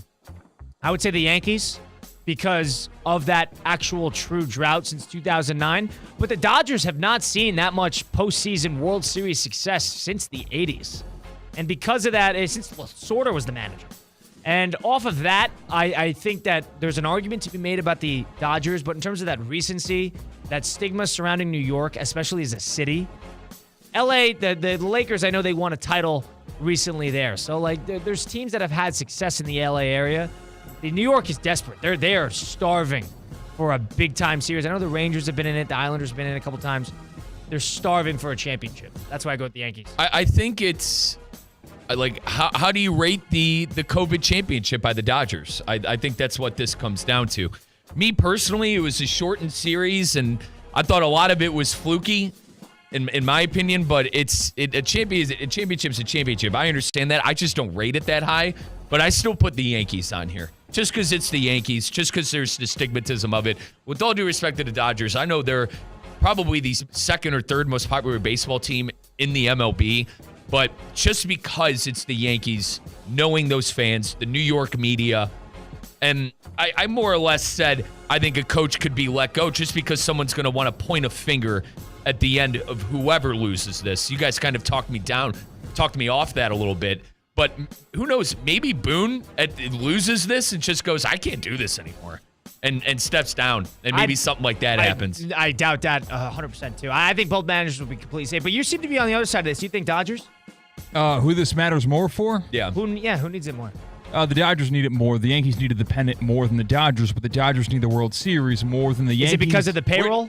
A little bit of the payroll, a little bit of the curse being broken, making the World Series. I don't think that the bubble World Series. Yeah, where do you rate that? It never happened. It's a figment of our imagination. I'm like kind of with on all of it. 60-game regular season. Yeah. Baseball is not played in 60 games. You played against your division the entire time, too, in those regular season games. Like, you didn't see anybody else other than your division opponents. Because they still played the games in one. But I understand the point. It's not the same. It's not the same for sure. Because a part of the playoffs is surviving for 162 games, being healthy. Yeah. And I think fans has more to, like, I think the fan aspect has more to do with it. And the travel and managing arms. Yes, it was a whole thing. And I agree. But so you're on the side because of the payroll, and they got a little bit more to prove because they haven't had the dynasty of the late 90s. For a couple reasons. The Dodgers have been at this stage, and they haven't cashed in. So it's a matter of, like, it's time to get this done? Yes. The Yankees feel like they will be back. You and I both know it's going to be doomsday DEFCON 10 if the Yankees lose this World Series. Now, he brought up a good point there. I think the fact that the Dodgers have lost a couple, whether it was before they really got the lid off in 2020, but I understand the point. I think there might be something there. But you're right. I think the Yankees... They're not going to burn the city down, but they're not going to be pleased. You guys have Modell's in Cleveland? Yeah, the beer? No, that's Modelo. Do you have Modell's in Connecticut? No. Modell's was this athletic apparel store that's in my neck of the woods in New York. And after your favorite team in the area clinched either a championship, a league championship, made it to the big game, people would line up outside of that store the night that they clinched your ALCS or your World Series, and they'd have all of the apparel there ready to buy. I missed that. We have, Interesting. Is that like a mall place? Is that like a mall? No, just kind of like what Champs sporting is? goods store. Yeah, Champs. Yeah. There's a great Champs here. One of the biggest ones in the country is over, I think, in like Palm Beach Gardens or something. The reason I brought that up is I can't find a Yankees World Series hat anywhere. I've went 4 different places. No one's got them. Well, Dick's Sporting, I don't mean to plug a store, but Dick's usually has stuff like that. Yeah. And especially I would think. Especially down here. How many New York people? Go to a vintage store. Those are your best bets. Order one online. But they got to have the new patch. That's the thing. Oh, the new patch. Oh, that's different. CCAT, get one from the team website. And then like a schmuck wait for it for 32 days? What do you mean? Number 3, dude. I don't. I don't. Quickly, guys. I'm sorry to hold this up.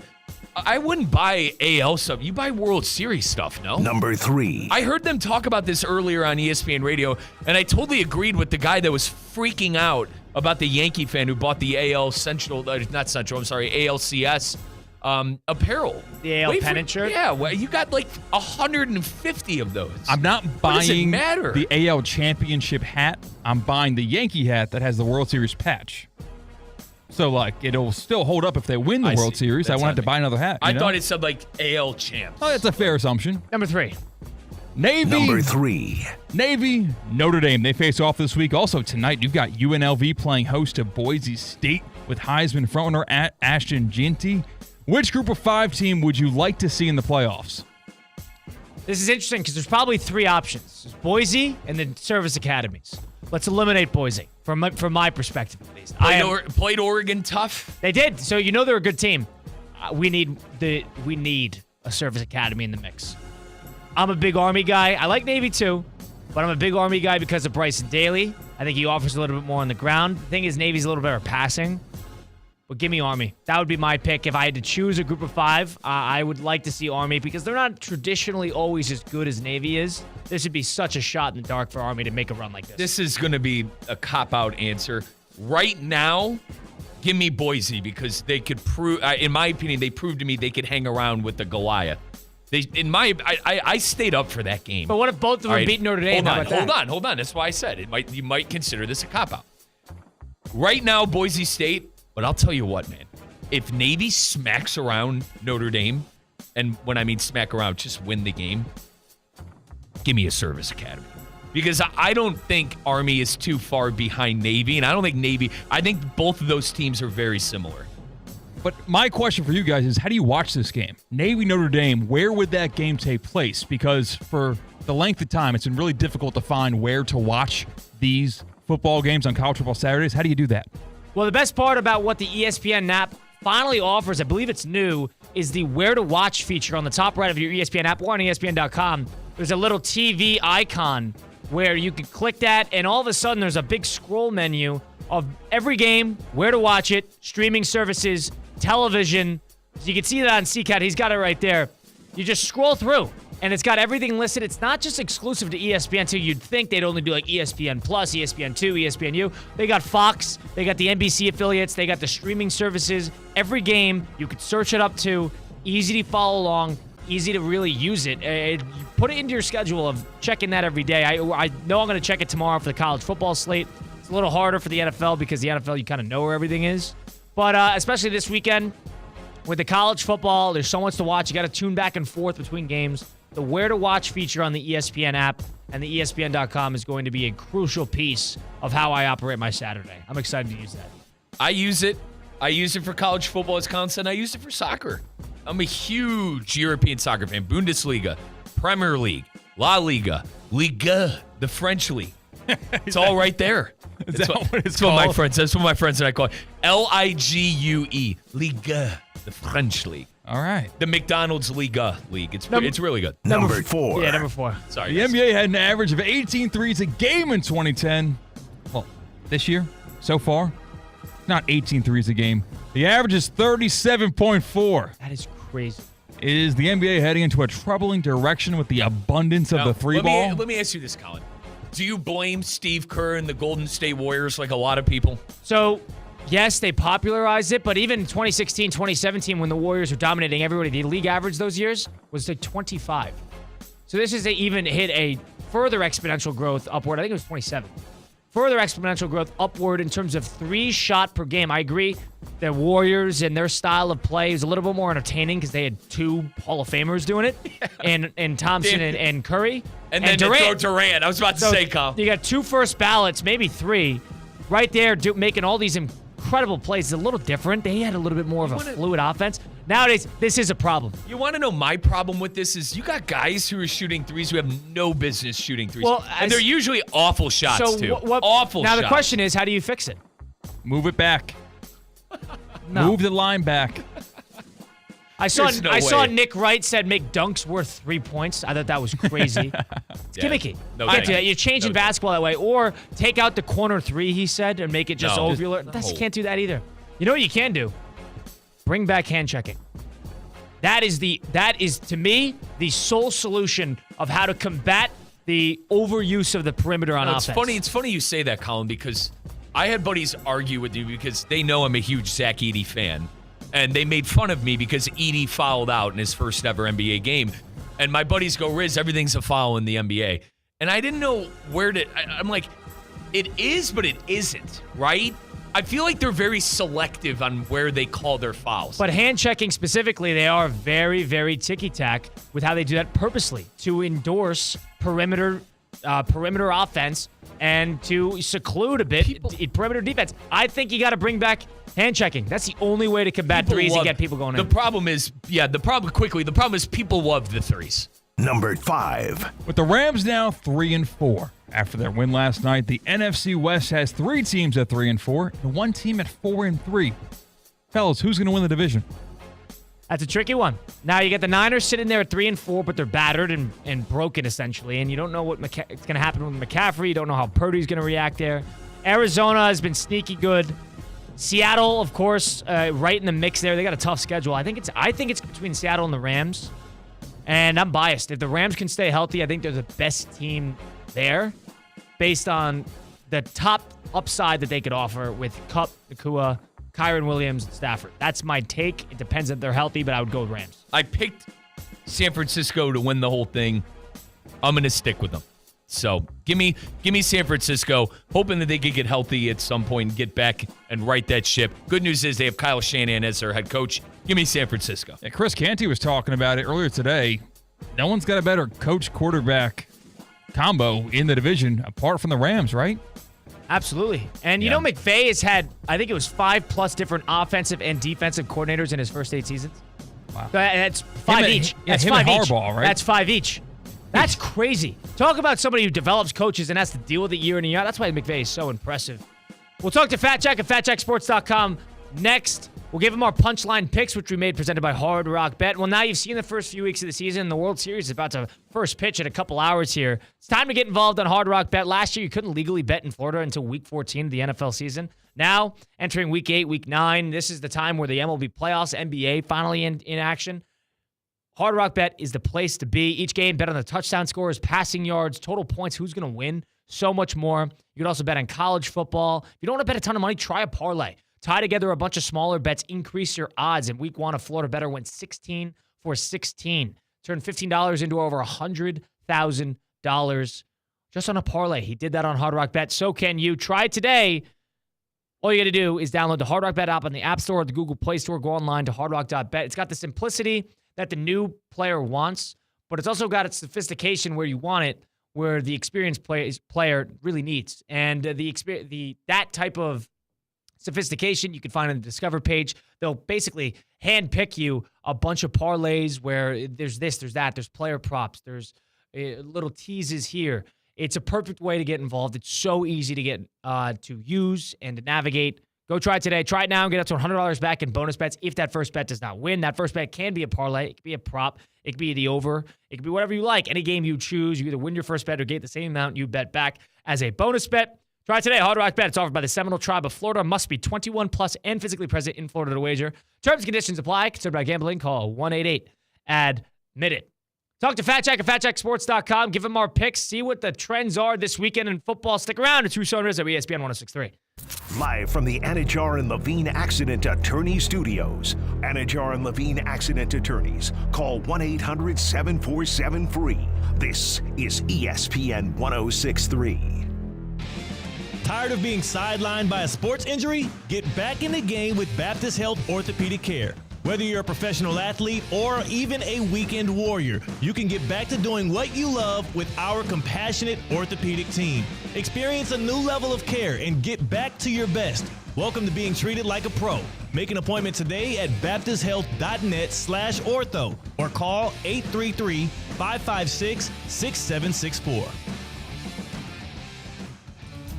PNC Bank is committed to making a difference in the South Florida community.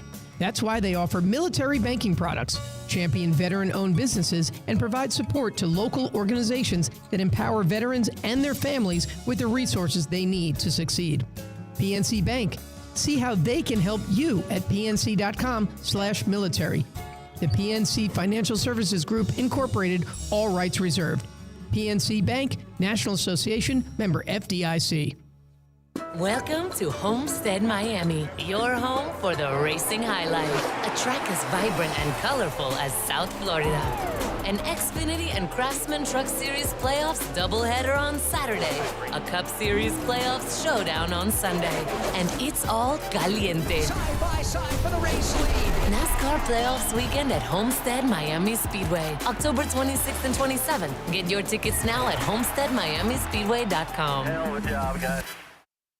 There's something that binds us all. The constant hunger to improve. The obsession with every detail.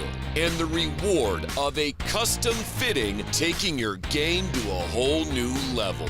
We're all bound by two words said by golfers worldwide. Schedule your fitting at Edwin Watts Golf Shops. Find your local store at worldwidegolf.com. Get there. What's the Anajar Levine difference? When you're injured in a car crash, we focus on your case so you can focus on the one thing that matters most, getting better. I'm Glenn Levine with Anajar Levine. We'll fight to get you the maximum compensation you deserve. Call our legal team right now for a free consultation, 1-800-747-FREE. We'll help you take back control of your life.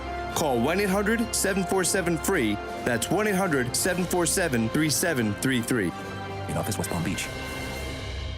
Banyan Printing, your trusted printing, mailing, and signage partner in the Palm Beaches for over 45 years. Banyan Printing's new metallic ink press adds that extra shine so that your product comes out in glossy gold, sparkling silver, or any other color you want to shine. Banyan Printing is the official printer of Kaiser Athletics and would love to be your official printing partner as well. Order products and learn more about what Banyan Printing can do for your business at banyanonline.com or call 561-586-6220. Hurricane fans, get ready for one of the biggest rivalries in college football. On October 26th, it's the Miami Hurricanes and the Florida State Seminoles at Hard Rock Stadium. It's an orange out, wear orange, and bring the noise in a game you don't want to miss. The Canes and Noles, October 26th. Tickets are going fast, so secure yours now by visiting MiamiHurricanes.com or by calling 1-800-GO-CANES.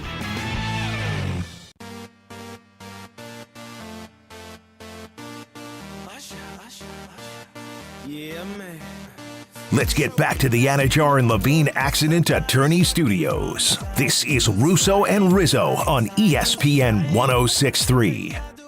World Series Game 1, Yankees-Dodgers, 8:08 tonight. You can listen to that live here on ESPN 106.3. We'll have the coverage of the game, so make sure you tune into that. It's Russo and Rizzo on ESPN 106.3 in the downtown studios in City Place. Colin Russo, Mike Rizzo, Christian Cat, of course, behind the glass. If you want a big Sunday, big NFL Sunday coming up, I'll tell you what you could do. You could go join Bud Light. Mike can tell you all about it. Folks, mark your calendars and gear up for game day this Sunday, October 27th. Join Bud Light and the ESPN West Palm Street team at Recovery Sports Bar in Port St. Lucie. Catch the action as the Cardinals face off against the Miami Dolphins from 2 to 4 p.m. Showcase your football skills for a chance to qualify for Dolphin tickets. So, folks, if you want Finn's tickets, got to get out there. You could also enjoy $20 Bud Light buckets while you cheer on the Dolphins. Must be 21 or older to participate. Southern Eagle reminds you to please drink responsibly. Like to welcome in Fat Check at FatCheckSports.com. If you want to get any sort of insight into what the trends are, where the picks are, and where to make some money, Fat Check is your guy. Fat Check, welcome in. What's going on? What's up? I'm in L.A. We've got big game one coming up tonight, and 12-3 last week. So a really, really good run. 11-5 2 weeks ago, 12-3 last week, and 2-0 this week. So everybody's winning. Go to the results tab. Go to FatJackSports.com. Go to the results tab. everybody gets the same plays, guys. We haven't talked a lot about this, but I know I've been coming on down there in West Palm for, 15 years now. Most people know everybody gets the exact games I'm playing sent to their cell phone, sent to their email, and they're on a personal portal on the website. And then they're posted and documented, so you know you're only getting the best plays. And what you'll see last week was 12-3 with the football and 2-0 to start this week. So a great start, and it's a $99 weekend. All the football through Monday, $99, including free World Series plays that come with that package. So go get signed up today and make some money this weekend if you're going to be going out and drinking $20 buckets of beer and getting ready for the Dolphins game. Might as well make some money doing it. The general public's done really well the last couple weeks in the NFL, so hopefully that will continue for them. I was going to say the public has done really well against the sports books, and you're in L.A., you know, L.A. has got about 100 events going on tonight, so that traffic cannot be anything short of a nightmare, I believe. But one thing about the World Series, and we haven't really talked much baseball. Are you a Yankee Dodger guy? Where do your beliefs lie in terms of what this series is going to turn out to? My beliefs lie in that if Pete Rose couldn't make money betting on baseball, then I would have a lot of trouble making money betting on baseball. And so what I do is I give plays away for free in baseball. I have two guys that bet a lot of money on baseball, similar to Jordan Sherwood in the UFC that works actually with you guys. I have two baseball guys that have been with me for about 10 years, and I pass their plays along for free. I really don't have an opinion on this. I think it's a very evenly matched series. What I do think, and this is what we made money with during the playoffs in general, we're up about 15 games in the playoffs, and it's mainly been over the total. There's so many bats in both these lineups that, generally speaking, in the playoffs, you get lower scoring games, 2-1, 1-0, those type things. But with these two lineups and this group of bats, you're going to get more runs. So there's a little value betting over the run total in a lot of these games. Tonight it's 8.5, and when you sign up for the football, you get over the run total in this game one, and I'll actually be at the game. So those are free, just an added reason to get signed up. You're going to the game tonight. Okay, interesting. Let's talk about tomorrow. College football, a full slate. You know we're your college football aficionados. We haven't been great with the MAC. And Fat Jack, I take full responsibility. I've been 0 for 2 my last two picks. They've been battle of the bricks. They've been my picks, and I apologize for that. But Colin's going to right the ship. Colin, take it away for our MAC pick. All right, our MAC pick for this. We're severing the emotional connection that you two have had as a handicapping unit. We're now severing it. We're admitting that one of you is having some trouble, so we're going to the other one. We're picking it up with the other one. All right, here we go. Wow. Okay. Way to put it out in the air like that. It's on me, Fat Jack. I got no excuses for. I covered the Mid-American Conference for 2 years in college. I'm a little embarrassed right now. A little embarrassed. Well, it was an emotional bet. The Battle of the Bricks. I still think it was a good pick. Yeah. All right, Fat Jack, our MAC pick of the week. Let's get it out of the way. Toledo, Bowling Green. Toledo's at home, 5-2. Only getting two. They're giving up 2.5 points in this one. Take Toledo in this one. It's a lock. Take it. That's your MAC pick of the week. I'm not buying in on Bowling Green. They just beat Kent State, worst team in the conference. Toledo coming off I wouldn't call it a barn burner against Northern Illinois. They're going to bounce back in a big way. 5-2. Take Toledo. Okay. We're 5-1 last Saturday, and not one of those games came out of the MAC. So I'm excited to have one eye on the MAC because of your pick each week. So I do watch and see how it goes. And I'm pulling for Toledo. I like when you guys are cocky and happy and having a great time with your MAC action. I'm happier about it. So now you seem sad. We've seen a couple losses in a row. We haven't done well in the MAC, but you know what we have done well? I'll tell you one thing. The service academies. We should have did the service academy parlay, my friend, because they have been locked down so far. Yeah, if you had just gone to the Air Force, if you had not gone to the MAC and then that would be your lead, and you'd be dominating right now. Because you're right. The one in the armed forces that is everybody's attention this week is that Notre Dame Navy game. I do think the other shoe falls here. Do you like Navy here to cover the number or not? Because we love it. And Fat Jack, I don't even want to hear Notre Dame side of the story. Fat Jack, let me take over real quick because I think Navy wins outright. I really do. I think I that is my gut feeling is that the money line for Navy is very enticing to me. I hope you're right. Listen, I'm one of those that I'm pulling for both them and Army. If there's no other reason to have that big game at the end of the year, and that's absolutely not one of my plays. I do think that. What I always go back to with the armed forces teams is that they recruit the same athlete year after year. It's not like Navy all of a sudden got some 5-star kids to come play for the Naval Academy. They're getting similar athletes. They're just overachieving right now and playing well as a team. It becomes a problem for every other team when you can't stop that option game and when they stay in the game. What becomes a problem for Navy and Army is when they get behind, if they play either they turn the ball over, which you can't count on. Turnovers and in-game injuries are not predictable.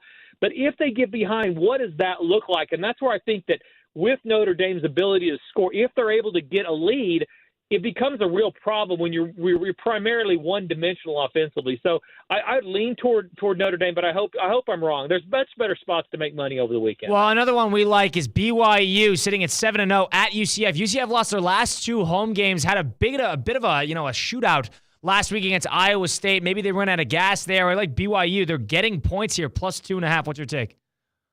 Yeah, I like the other side. I think BYU is another one of those teams that's been living right. You know, you go all the way back to Kansas State game, and about 4 minutes of game time, turn that game on its ear. They have looked really good against either teams that have been injured or teams that don't play good defense. And overall, Central Florida has not been what we saw last week. So I don't think it's them running out of gas. I think they'll play better defense. There's also a reason why that number is what it is. Everybody sees the ranking. They see what's going on. Generally speaking, when you see lines that are too good to be true, you either play against the side, and the NFL has these sprinkled all over this weekend, but you play against the side of the ranked team getting points or whatever, and you go to the other team, or you just don't play the game at all. Some other spots, though, Oregon laying 3 touchdowns to Illinois. Illinois is certainly a team that's overachieved, been very good playing teams that are like them. This Oregon team offensively is a different animal. Tough place to play, obviously, on the road.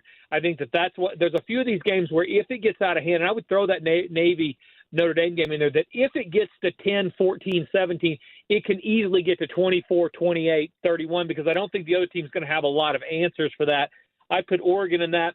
And the other one that is similar to that to me would be the Ole Miss-Oklahoma game. Even if you thought Oklahoma for some reason could stick around but by figuring out a way to score, Ole Miss is 9th in the country in sacks.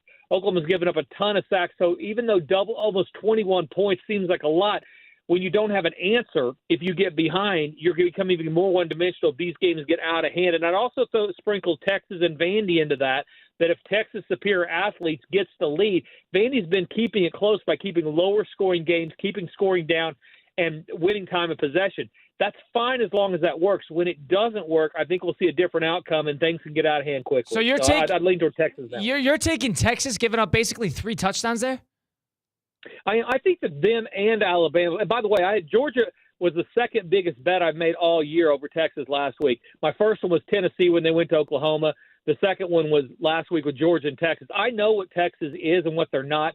I just think you're getting some value. If they had won that game last week, they would be 22, 23 points. The same team is showing up.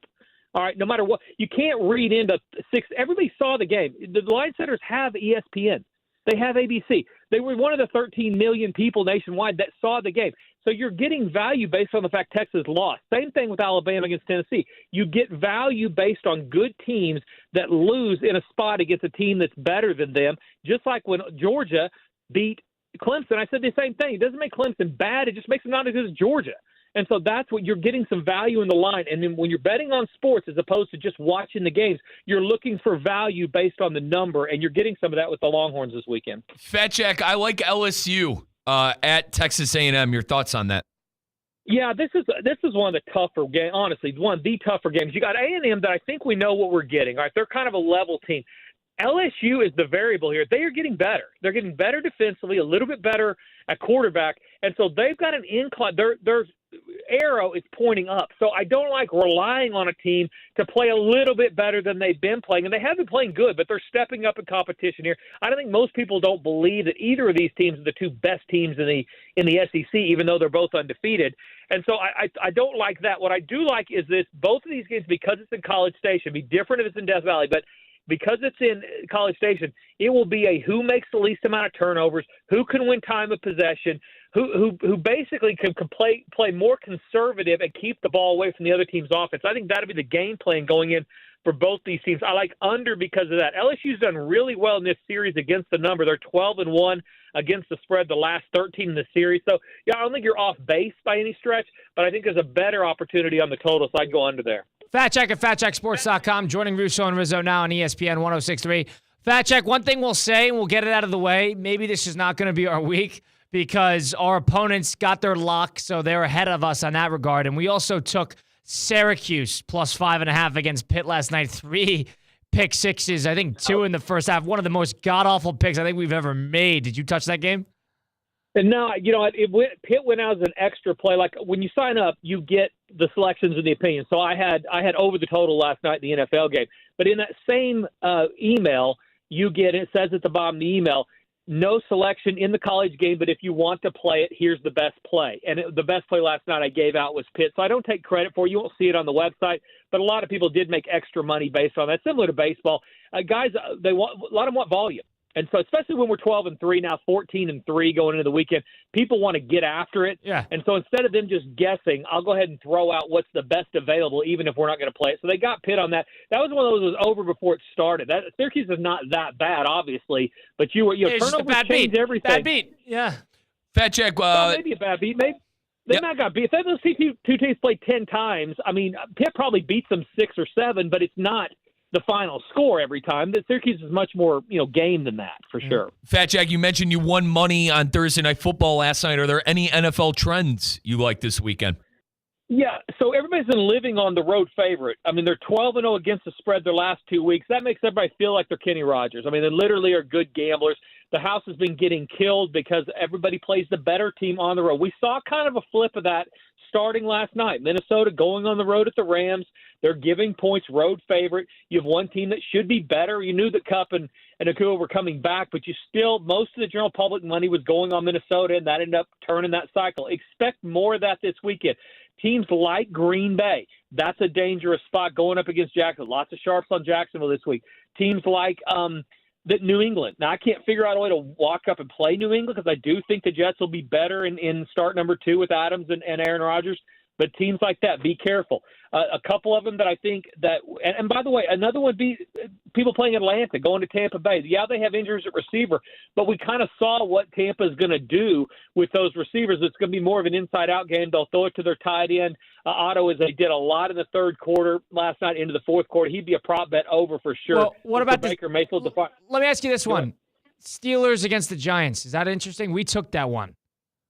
Oh God, I couldn't walk. I couldn't bet your money on the Giants. How are they scoring? There's a couple of teams in the NFL, Carolina and the Giants. They have major offensive problems. Now they may figure out a way, but I've seen literally nothing that tells me that the Giants could score, even if they were given the ball inside the 10.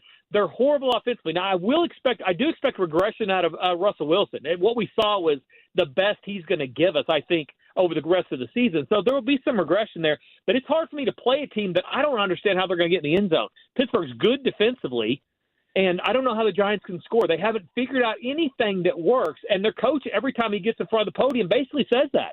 We're going to try different things, but we can't figure out a way to get in the end zone. Hard to cover even 6 when you can't score. Yeah, I mean, and Dable and Shane are coming back. We like that Steeler pick, -6 in that one. That will be on Monday Night Football. Fat Jack, I appreciate you joining us today. Enjoy the weekend. Enjoy the game tonight, and we'll talk next week. $99, football through Monday. I run about 4 of these a year. Take advantage of it. $99. Everything's emailed to you. Get signed up and improve on our 14-3 run over the week. Thanks, Fat Jack. Appreciate it. Enjoy the weekend. That was Fat Jack at FatJackSports.com. We close out the program, send you off into a packed weekend of college football. We give our favorite game of the week, what we're going to be watching. Stick around as we close out the program on a weekday, a Friday edition of Russo and Rizzo, ESPN 106.3.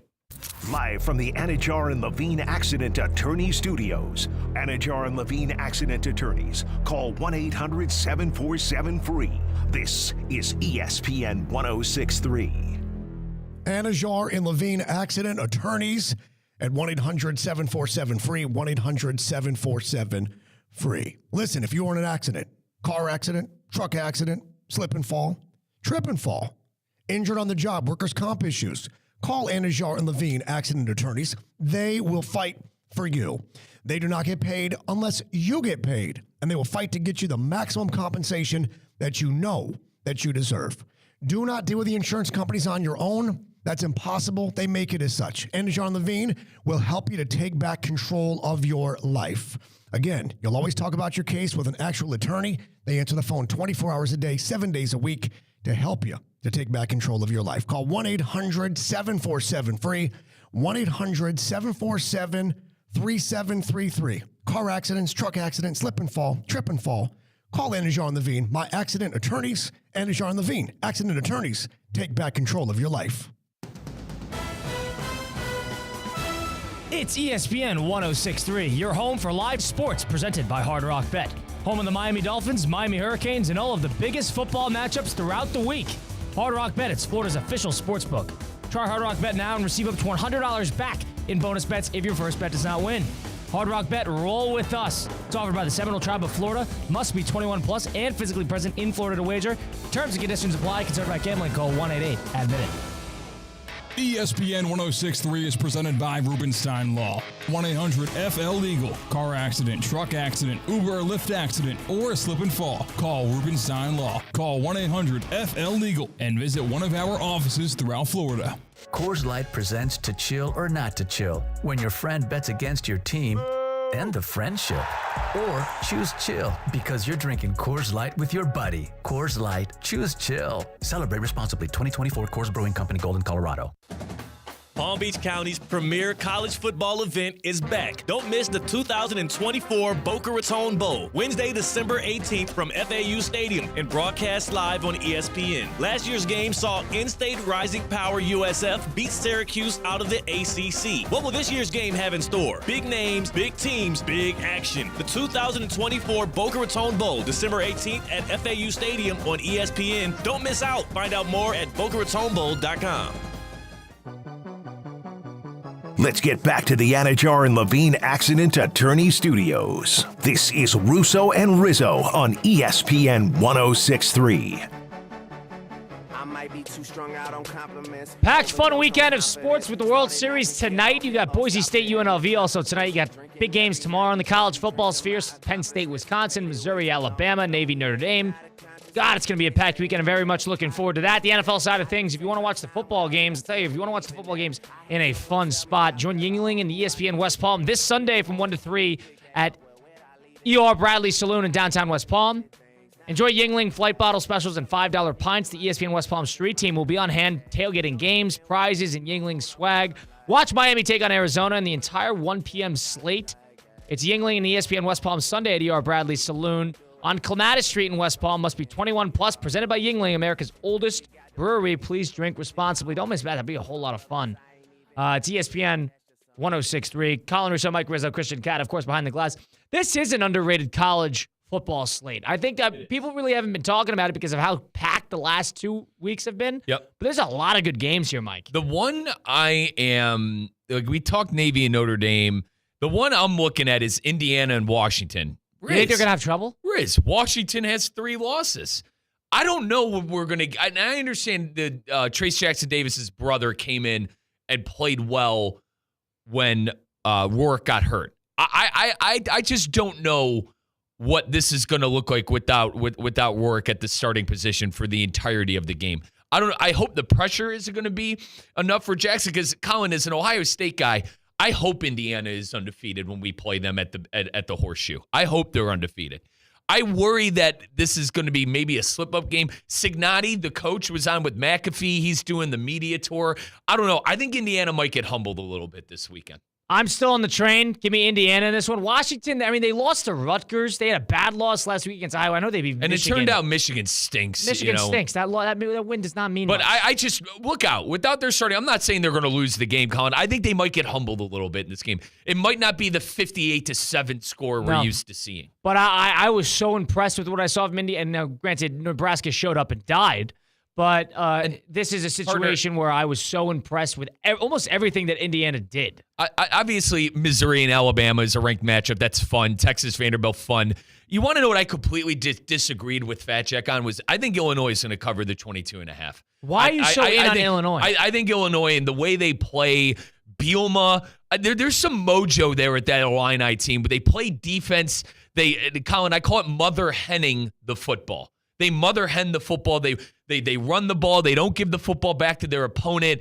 They know how to extend their drives and make it long and time of possession. I like it. I don't think they're going to win the game, Kyle, but I like Illinois to cover 22.5. That's a bit disrespectful, in my opinion, 22.5. Let's think about Illinois for a second. They beat Michigan. Like we said, that means nothing. They escaped Purdue the week before that. Purdue stinks. You have those games. I mean, Nebraska is another one of those games. They escaped Kansas. Kansas is terrible. So they escaped all these games. I don't know. I think Oregon's really, really good, and I think they're rolling right now. But maybe they're at home. Maybe this is a bit of a... But the fact that it's a ranked matchup game, Oregon, I have a hard time seeing them look ahead. The last thing for me, partner, you want to know who we're rooting for? Florida State.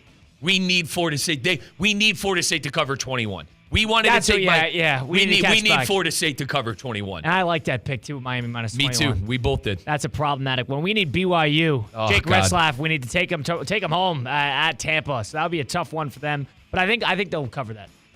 BYU plus 2.5. I like that. I'm surprised Fat Jack didn't He thinks we're in trouble. Fat Jack he hated every single one of our picks this week. Packed program today on a Friday. That was Mike Rizzo, Christian Catt, Colin Russo, sending you off into a packed weekend of sports. Apparently, I'm the Bronny James of sports media. Don't know if that's a good thing or a bad thing. I completely disagree with the notion.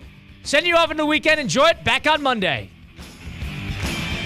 Tired of being sidelined by a sports injury? Get back in the game with Baptist Health Orthopedic Care. Whether you're a professional athlete or even a weekend warrior, you can get back to doing what you love with our compassionate orthopedic team.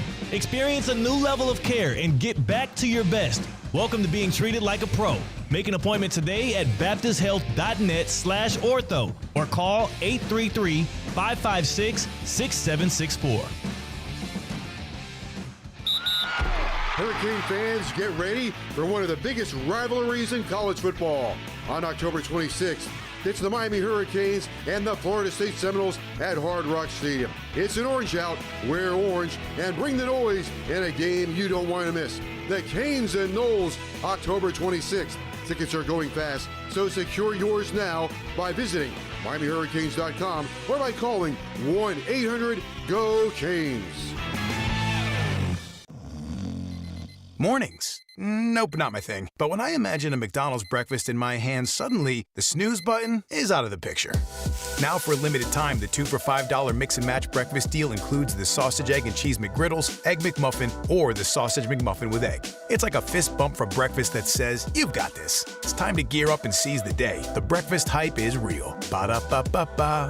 Limited time only. Prices and participation may vary. Cannot be combined with any other offer or combo meal. Single item at regular price. Attention chicken lovers, we asked for it and McDonald's came through. Introducing the Chicken Big Mac.